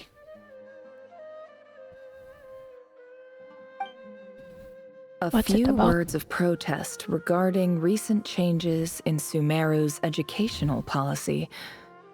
In recent years, the academia has taken on a small number of students from the desert region, as per the policy to this effect. However, it appears to me that these students have not, in fact, been provided with educational opportunities that are, in any meaningful sense, equal to those enjoyed by their peers. That's what she's experiencing right now. As well as receiving dumbed-down assignments and perfunctory tutoring, they do not even have full access to the Akasha system. Education is the fundamental purpose of this institution, which should go without saying in a nation whose founding virtues are knowledge and wisdom. I ask you, is the lip service we pay to the policy of education for desert students truly the standard of pedagogy to which the academia aspires? As Grand Sage, policy decisions are your prerogative, but do not forget your roots. You and I were once students too, as was everyone else in this institution. Imagine this was written by Manito. I do hope you will give some serious attention to this matter. I encourage you to discuss issues like this with myself and others, and listen to some alternative opinions. Great letter. Shame it didn't get to where it needed to go. And the sender is... Oh my gosh! Sage Cyrus of Spontamod. Oh, Professor Cyrus! Professor Cyrus! Sino and Lisa's teacher! That's awesome! Yay! Oh my gosh! I didn't realize anyone else even knew how bad students like me have it in this place. I can't... Oh, Professor Cyrus! So this is where letters from the Sage of Spontamod end up? Nice one, Grand Sage. Really enlightened leadership. Yeah, no, he sucks. Whatever. This isn't what I came here for. Moving on. Azar! I'm not exactly holding out hope that a letter sent from the desert would even make it here. But if it did, where else would it end up if not in this box? I can't believe how much discarded mail there is. Must have been years since someone last went through it all. And this is just one box. The whole house of Dana is boxes on shelves. I don't believe for 1 second that any human being has sat down and read through all the documents in this place. Who has that much free time on their hands? Kinda you right now, but yeah. Wait. Because you're looking for something. Could this be it? It does look way more tattered, although there's other paper there that looks tattered. Based fancy envelope in the box, written on a crude quality paper. And of course it would be right at the bottom of the pile. Clearly no one gave this letter so much as a first glance, let alone a second. The handwriting on the envelope looks very familiar. Greetings, Halil. My name is Sinuhe, chief of the Shimti tribe. I was the one who came to you and your colleague's aid when you ran into trouble in the Great Red Sand. I don't know how well you remember it now, but I brought you to safety and gave you some water and other supplies. You seemed very pleased and told me your name. In my tribe, learning a person's true name is serious business, and I therefore see you all as friends. You were kind enough to leave your contact details so we could stay in touch. The Shimti tribe lives a harsh, nomadic existence in the desert. You were sympathetic towards my plight, promising to make me a special ambassador of the academia and help us find a way to make a better living. I was wondering about this. I wanted to see her with the Akasha. Okay, yeah, again. This brings me to my reason for writing. Our tribe has fallen on particularly hard times, and I would like to ask for your assistance. There was a terrible sandstorm a few days ago, which blocked up the well in our land. To ensure my people's survival, I had no choice but to venture into Iyab and Unut territory in search of an alternate water source. Isn't Iyab the one he actually went to? The Iyab and Unut are descended from the Thamudians. While we trace our ancestry to Tulatala, we worship the Lord of Flowers and have had relatively good relations with our fellow tribes up until now. Descended from Samudians?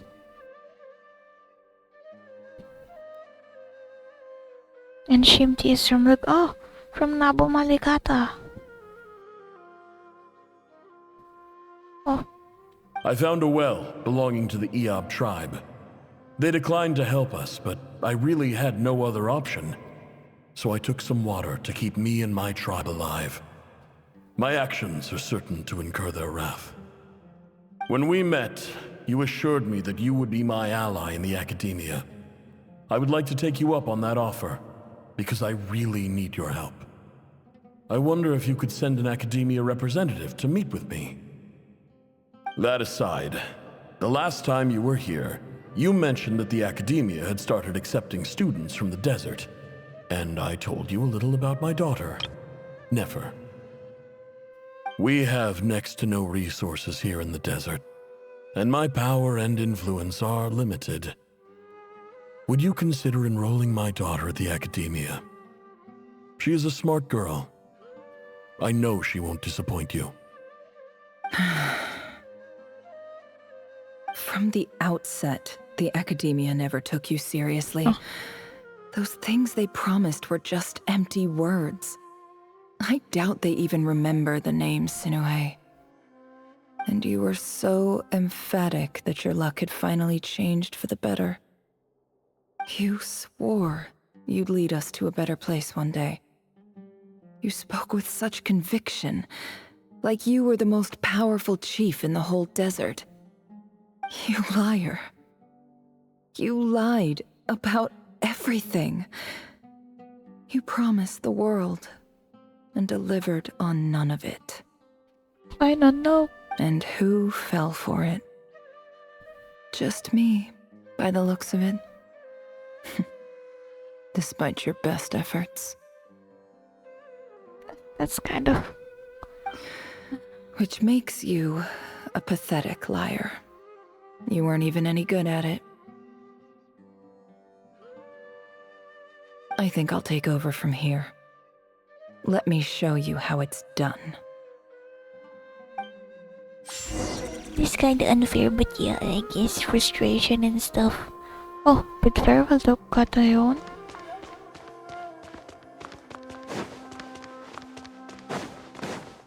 Is it a classmate?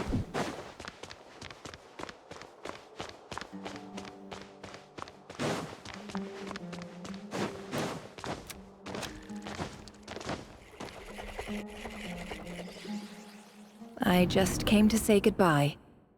Thanks for everything you've done for me in my time here. Nefer? You packed your bags. Where are you going? I'm quitting. Something's come up in my hometown. Gonna head back and deal with it. Huh? But this was a hard-won opportunity for you. You know that better than I do. But it's not equal. It was. But it doesn't matter. I have more important things to deal with, and they can't wait. Oh, and I didn't want to overfill my bags, so I left some incense on your desk. What's wrong? I thought you liked incense. Although, I did read somewhere in the House of Dana that it has hallucinogenic effects. Don't use it all at once, all right?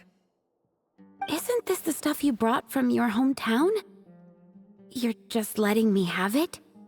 But you said it's a rare and valuable commodity. Yeah, about that. I lied. It's not rare at all. There's this bunch of ruins near my hometown that are practically overgrown with this plant. Is she lying about this lie? It's not worth much. Keep it, it's fine. But Nefer... All right, that's all from me. You take care.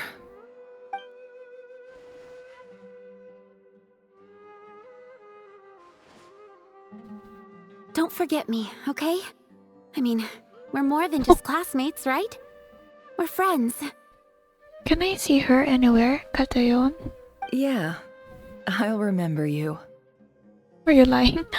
What? I lied again. That incense is worth a I fortune. knew it. And it's a rare find even in those ruins. I knew she was lying about that lie. And as for remembering her, I have far too much to do when I get back. No time to reminisce. I'll be lucky if I even make it through this alive. But either way, I expect I'll forget you pretty quickly.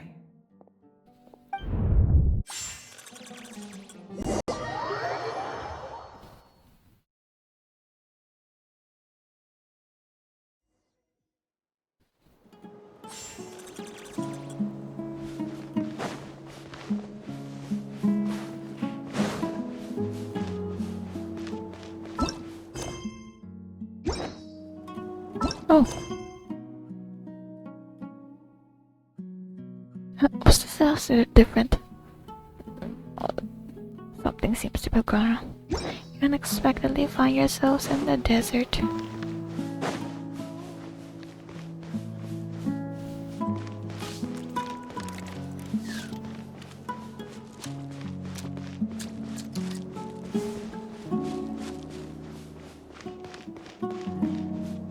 Fire.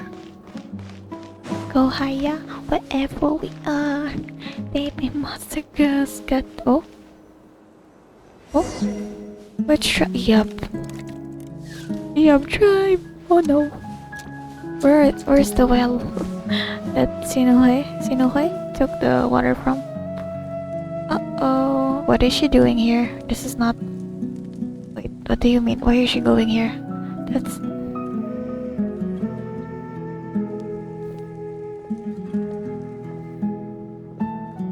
She's really just waltzing in here.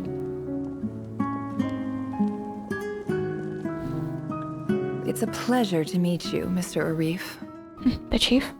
So, what does the Academia want? Since they've sent their special ambassador, I assume there's a big business deal to be made.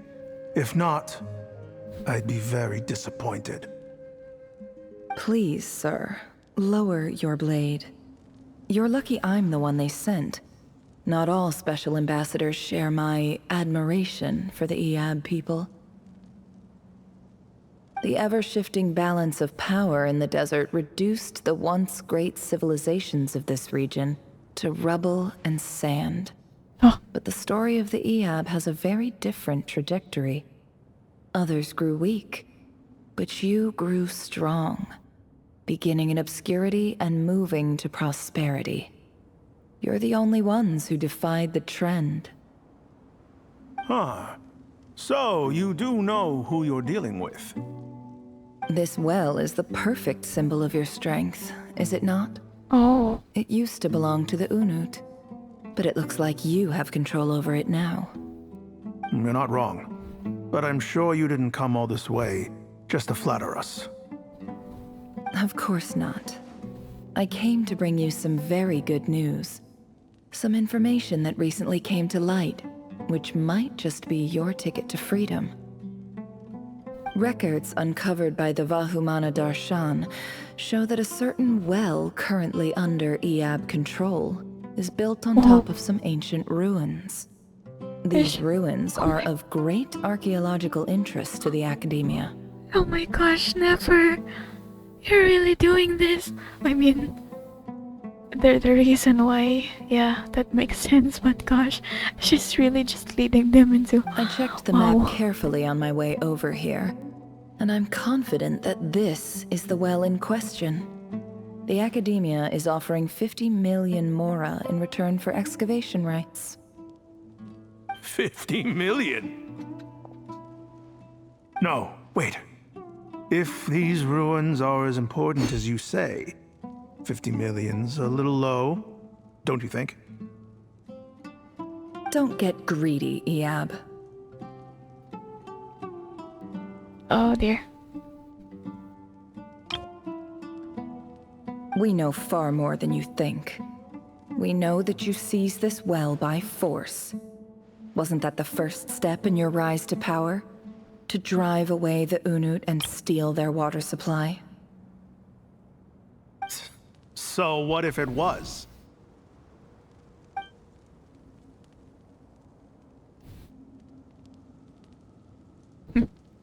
Don't worry. As unscrupulous as it was, it's something we're willing to overlook. The Academia is only interested in dealing with the de facto power holders in the region. I hope I am making myself clear. And I hope your words are the truth. If I find out the Academia is trying to play me, I'll hunt down every one of your people and make you watch as I cut their heads off one by one. Too late, she's already alone. I assure you, Chief, that would not be in your long-term interests. You don't want to make an enemy of the Academia. You see how I'm dressed, don't you? I appreciate that you've never been to the rainforest, but surely even you recognize an ambassador's attire when you see it. And what does a barbarian like you have to lose anyway? You really think the Sumeru Academia would bother to come all this way just to lie to you? We have more important things to worry about. Probably not the Sumeru Academia, but never. Man, she's really just gaslighting them. That's awesome. All right, I take your point. The Academia is the highest authority in the land. I'm sure you're trustworthy people. In that case, we have a deal. We will sell you the excavation rights. I'd like to thank you, Ambassador. This is good news indeed. Excellent news. In fact, it calls for a celebration. Would you do us the honor of staying a while and enjoying some Eab hospitality?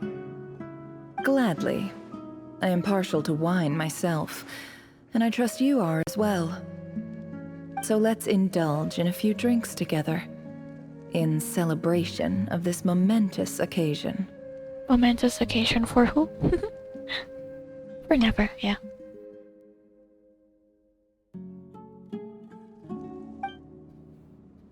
Elated, the Eab drink the night away. The prospect of the new world is almost as intoxicating as the wine. But when the new day dawns, it brings some shocking news.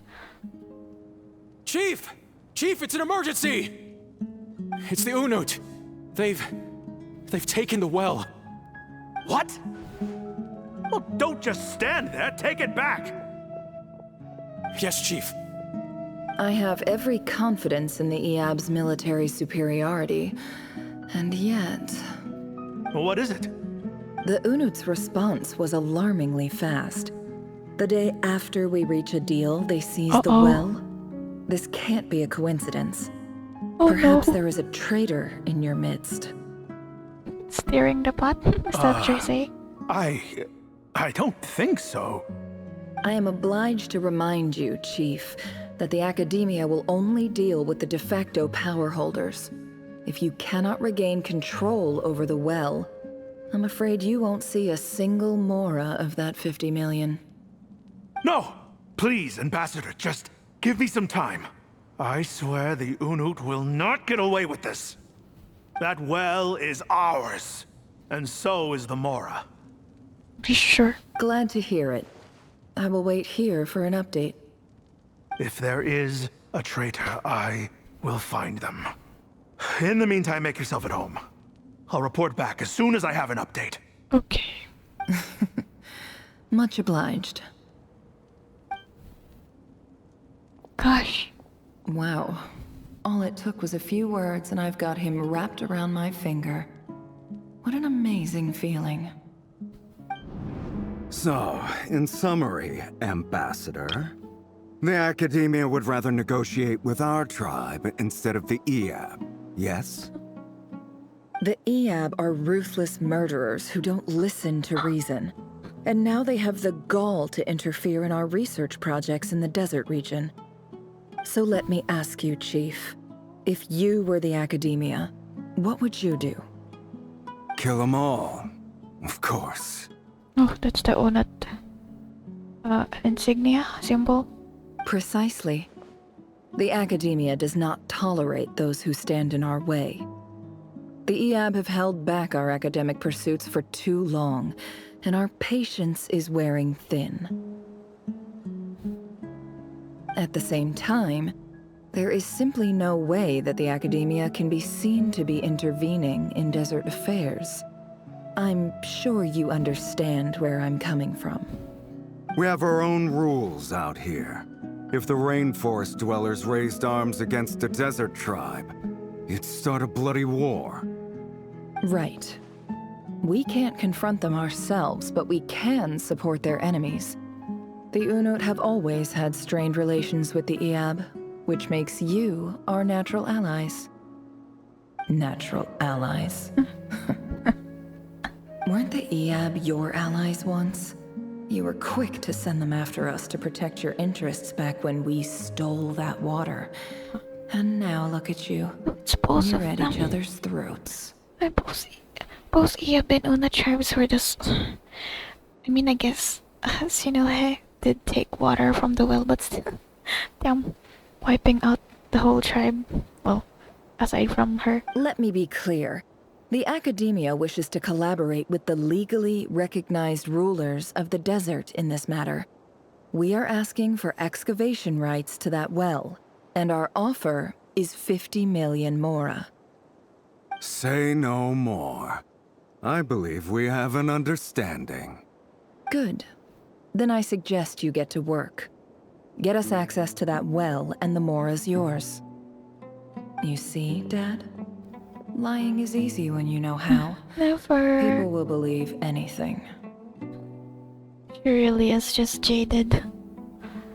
I mean, it's a pretty shade of green, but still, damn. Very green.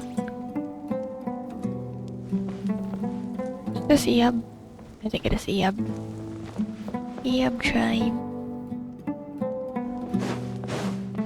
How does the chief of Iyab tribe just look for traders then? I wonder if this is one of the places in Zamero. Been a while since I explored it. So, naturally. Oh, the Neo Akasha just zipping through. Oh no. Uh-oh. Oh dear. Yikes. Slaughter. Massacre. Which one is it? Both sides. Yeah. Yeah, been on it. Oh no, Nefer. Oh dear. Look at yourselves. You may be vile, savage monsters, but your butchered bodies bleed like any others. You're no different. You're nothing special at all. The monsters who destroyed my home, they're just ordinary, petty human beings. What a joke. I think we're even now. Maybe I've even done the desert a favor. It's a better place without all these people around. I mean, we did kinda also wipe out another tribe with Jet. Yo, what's up, Tanit tribe? Oh, Sinohe, my gullible fool of a father. Perhaps if you'd been as ruthless as I was today, our tribespeople would still be alive. In this dog-eat-dog world, a chief needs to be tough to survive. But you couldn't do what had to be done. So I did it for you. It's Yehuda, Lumin, Nefer, and Lauma. I'm just like thinking, I've been thinking about how does Nefer think about Lauma? Someone who's so like kind, you know? I don't know. I just like wait, what? Apologies? Wait, sorry. I need to look for the word. This is crazy though. Wait, why can't I say unapologetically? There you go. Unapologetically, like, I don't know, nice. Something like that. And then she had to go through this, because I'm assuming this is her backstory. Which, you know, is really sad. She had to... Nefer, it's okay. All of this is in the past now. No, I was just thinking about you. I believe I remember you promising to remain silent. True. Yeah, but even so...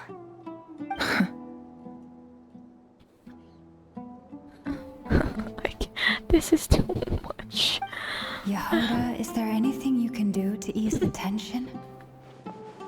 You got this, Yehuda. It's your time to shine. Alright, time for a sharp turn onto a completely different topic. So, anyway, that's enough of that. When are we getting out of this place? Wait, was he stabbed? Oh, is that just his sword on the ground? How did they all just like mutually? No one survived. Feels like we've been walking forever. I'm getting pretty tired. Oh, Lauma, you tired? I'm not sure if this is a great distraction, but I mean... Yes. If we can find somewhere to sit guess so. down, I could certainly do with a rest. It's not far now. There should be a temple just up ahead. Is the situation about to reach a conclusion? Yes. She sounds so... Really? A temple? That's where this story ends? I guess that's how things go in the desert. I've been to a similar place with a friend from the desert before. Kajnisut, what? Hello? Desert dwellers can never escape their destiny. Or so everyone says. I never wanted to believe it, but looking back now, I'm as desert as they come. You mentioned a temple. What's waiting for us there? My biggest The golden trade slumber. secret of all. Oh. Ah. Then I'm guessing it's where you got your power from. The power to peer into other people's minds. What, the mausoleum of King Deshret? I didn't know you were clued up on any other religions. I'm no expert in the history of Sumeru, but since you come from the desert, I would imagine it has something to do with King Deshret. There are major figures in the desert belief system too. Sounds impressive. Friends with connections to this stuff, specifically with Hermanubis, Yosino, and Settles, you I know. know who you mean. Hello? Mahamatra Sino.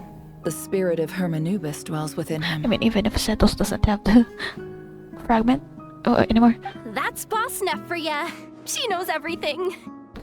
Sino's hardly a figure of obscurity. Thank you. But I know about Sethos too. Yeah, Temple of Silence. What about him? Is he a big deal or something? Yeah, he basically is the head of the Temple of Silence. Well, so he's not a small deal, let's put it that way. You sure know your stuff. Please, this is the bare bone basics. Save the flattery. Thanks for your patience, everyone. I'm sure it's been a lot to take in. With any luck, that's our exit just up ahead.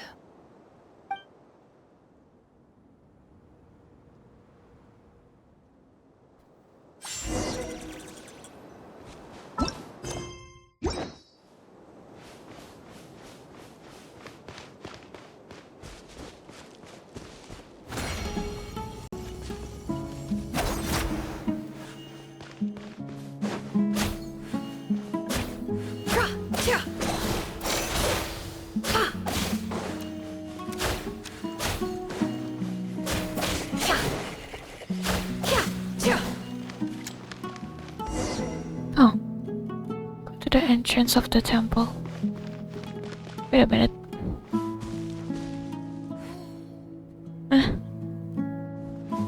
Is it familiar? Oh hey, that's... I can't see the head. Amber.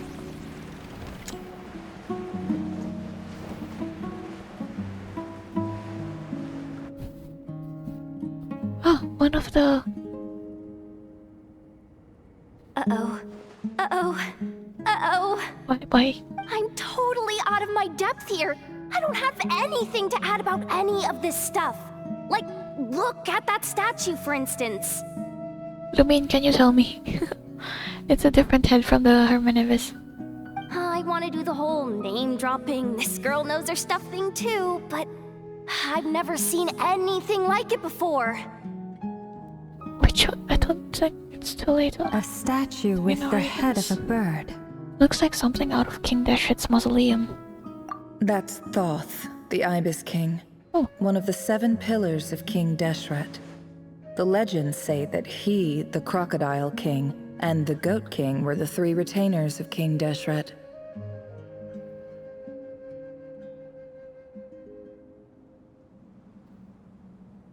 That's besides...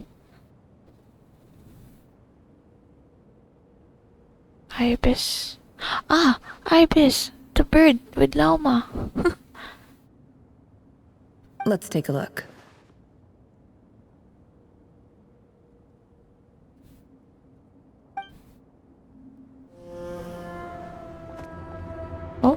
What's this, a cutscene? It is a cutscene.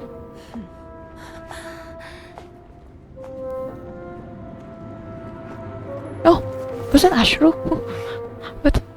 Wait, what? It is Ashru. Hi, Ashru. What are you doing here? It's just Ashru. So, all is well? We're still not out of this thing yet, so... Are you Ashru?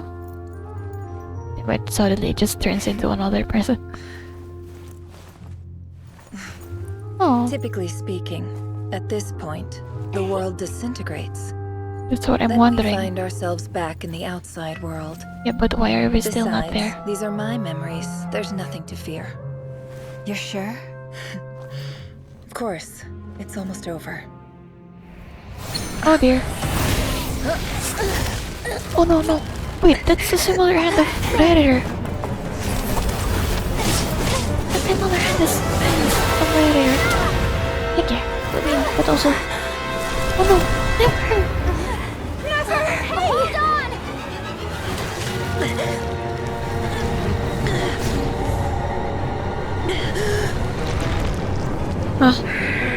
Predator. What are you doing here? Too much is always a death sentence. Speak for yourself. Oh, yikes. No. No. Dory.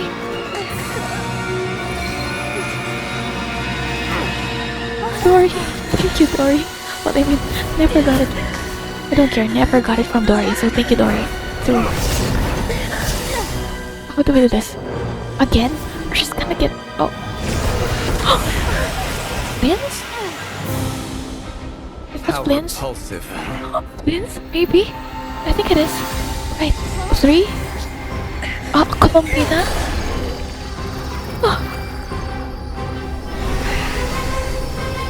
Okay, so that part was what reminded me of Idol's Trace.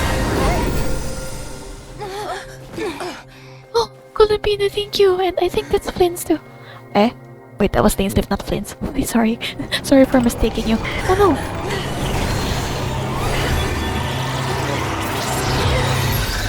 They're both blue, okay? Blue flames. Dainsleif and Flint's were both blue flames. Are you okay, Never? Oh my goodness. Gosh,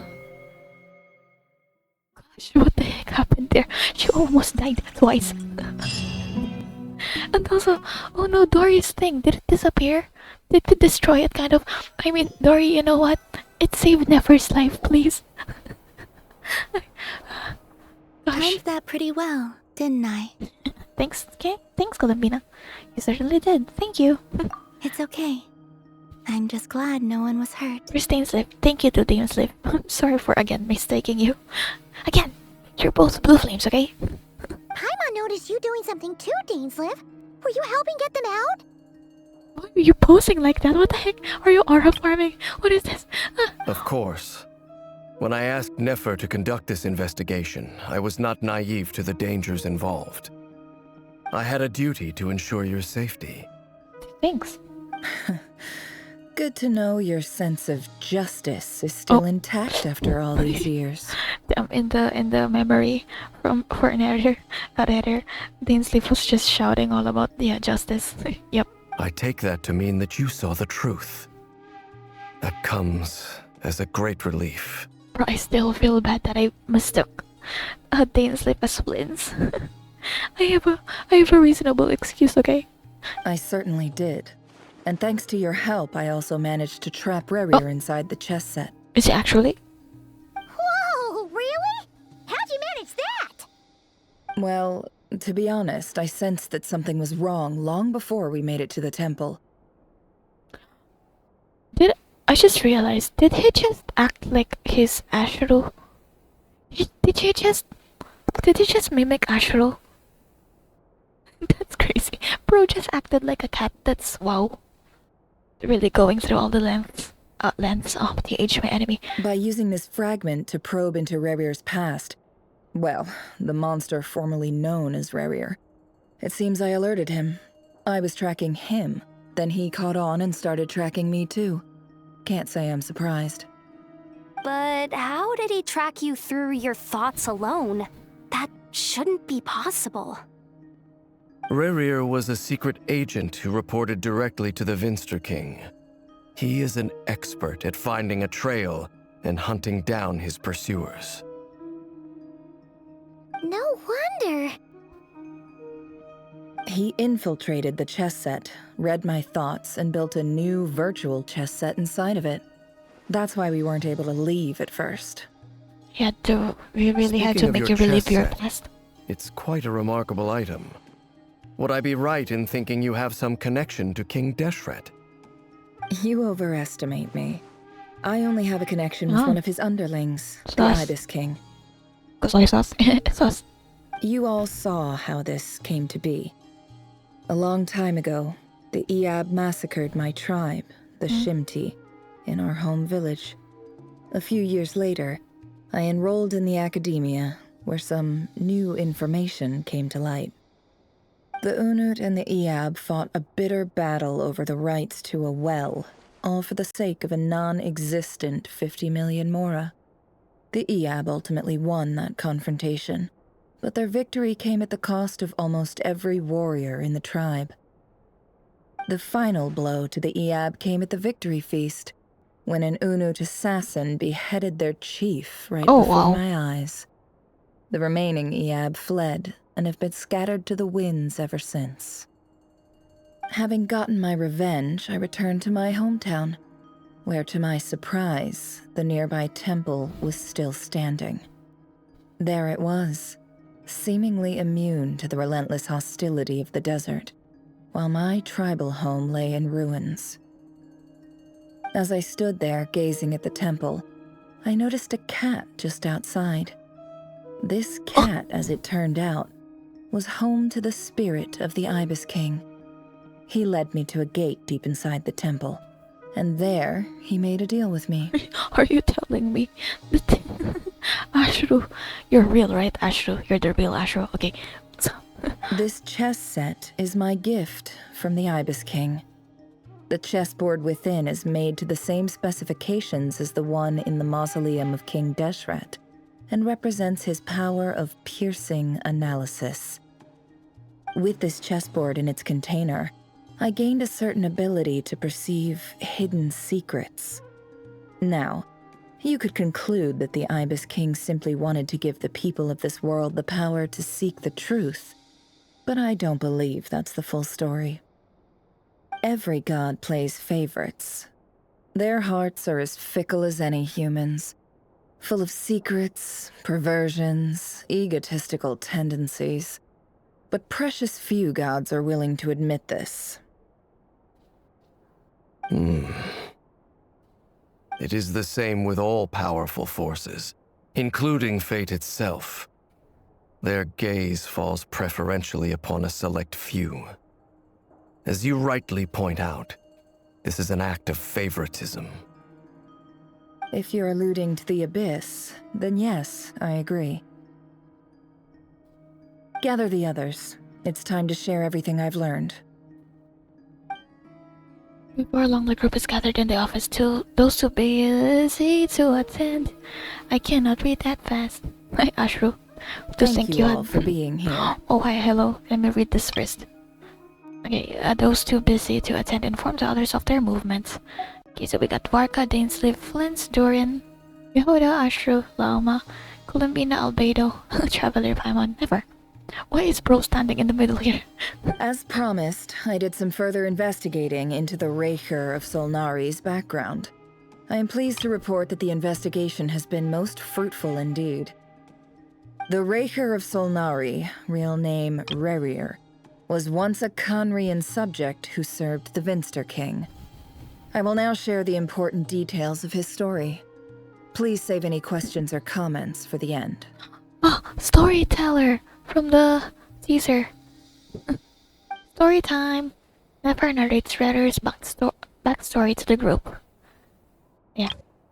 We already went through it, so this much is fine. At the Vincer King's behest, he gathered intelligence and assassinated descendants of the Crimson Moon dynasty. Unwilling to take down his beloved Tholindis, who was secretly of Crimson Moon heritage, he then got dragged into court politics. Vedderfalnir's voice, which spoke to him of his fate, was like a reflection of the moon. Though he could disturb the waters to gain some temporary relief, he was powerless to erase it entirely. In contrast, Vedder's own life was like a reflection of a broken moon. Once the stormy winds of fate blew across the water's surface, it was utterly destroyed. Tholindis smuggled away a piece of the moon before disappearing through that mysterious portal. It was passed down through ages, finally falling into the hands of the knave. But what lies on the other side of that portal? Is it really a whole other world? Tholindis never had the chance to share what she found there. Neither did Rerir, who followed her in. So that's why he's so obsessed with the moon. A tragic tale, to be sure. But it does not excuse his many transgressions. No matter how much Rerir suffered in the past, the fact remains that he is what we know today as the Wild Hunt, wreaking havoc upon innocent lives in Nod-Krai. He becomes more dangerous with each passing day. If left unchecked, it is simply a matter of time before all of Teyvat suffers the consequences. This is a threat that the Knights of Favonius cannot ignore. A question for Miss Columbina.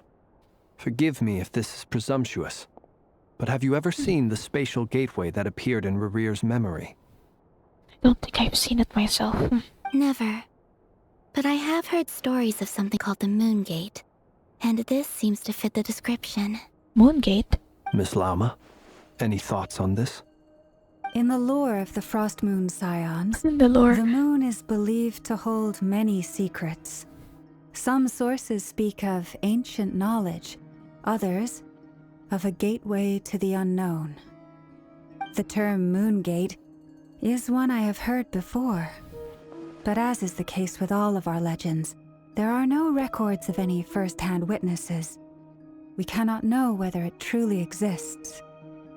Then back to Miss Columbina. As a moon goddess yourself, do you have some idea of where the Moon Gate leads to? I love Yehuda just hanging out with Ashru. She just fascinated by the fact that Ashru has the spirit of the Ibis King. Not at this stage, sorry. I do hold the power of the Frost Moon, and my strength is recovering well. I can sense that the gate would open at my command, but... Let's not be like Trian. But there's more to the power of the Frost Moon than that? Yes. A moon goddess has the right to open the Moon Gate, since it is a path to the moon. But as Nefer mentioned, holding open a spatial gateway takes a huge amount of power.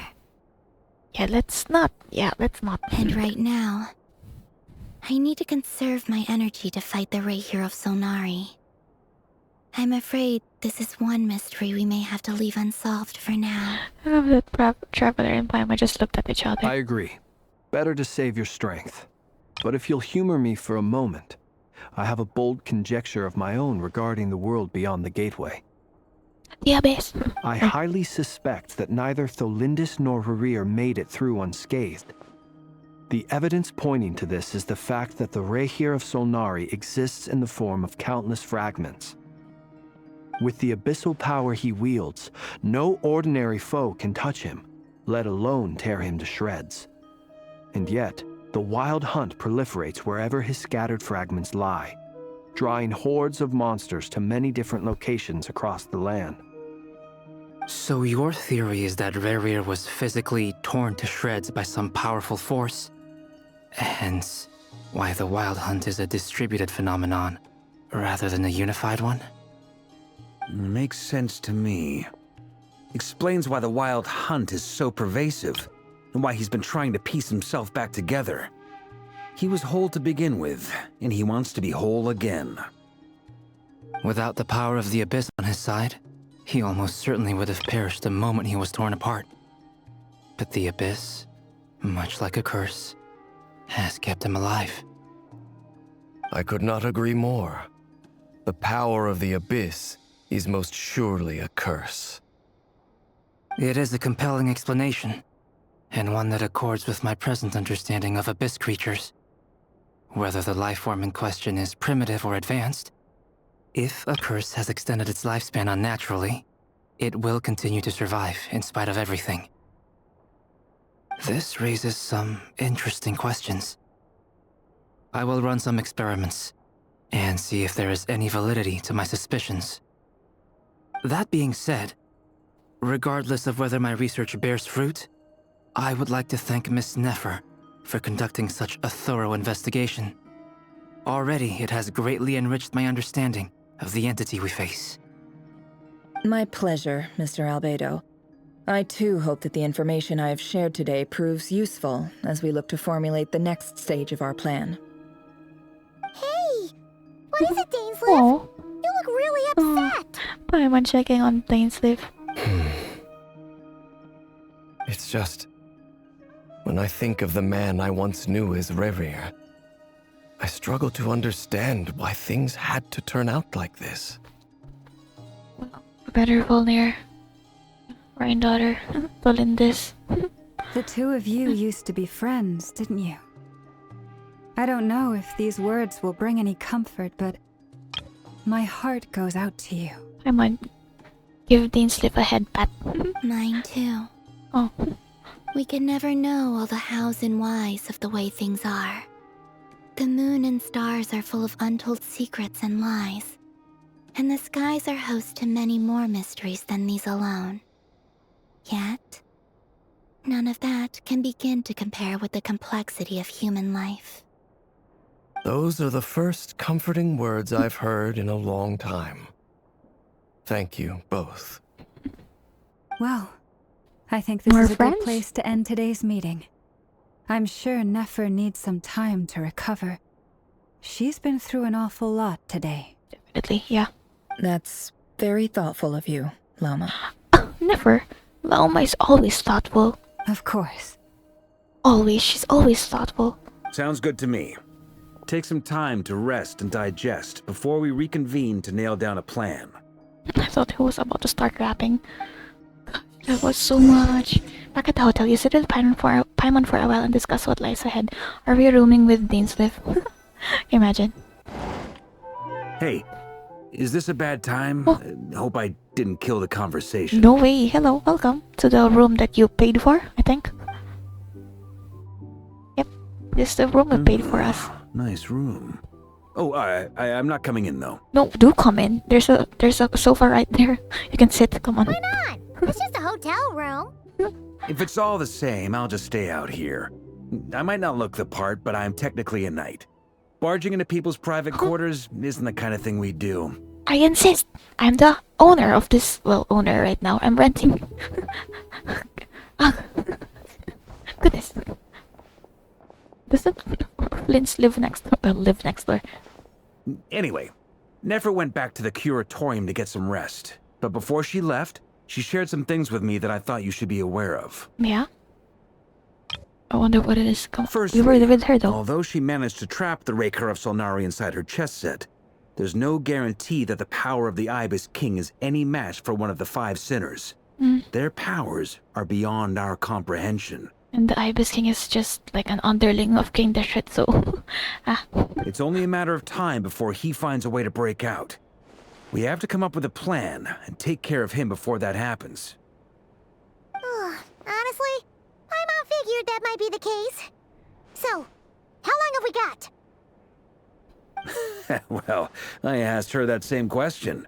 She talked for a long time, but for the most part, it seemed like she was trying to convince me how precious her chess set is, and what a long and storied history it has.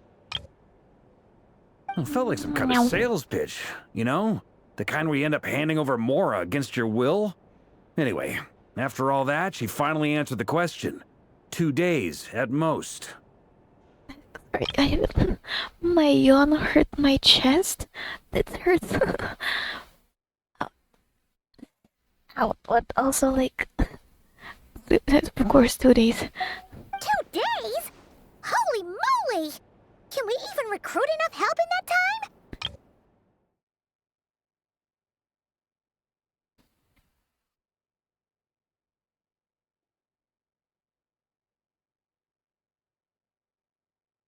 Okay. Okay, that's like, oh my gosh. That remains to be seen. Which brings me to the second issue. Dainsleif is obviously conflicted about this whole thing. But given how little time we have, there's no way we can pull this off without his help. You have some history with him, right? Do you think maybe you could talk to him for us? I'll see what I can do. Great. I appreciate it. All right, on to item 3. So, Albedo, Durin, and I put our heads together and came up with a plan. Can't promise it's gonna work yet, but at least it's a start. I'm listening.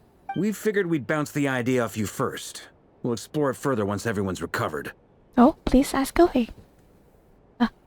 Oh, Paimon's dying to hear this.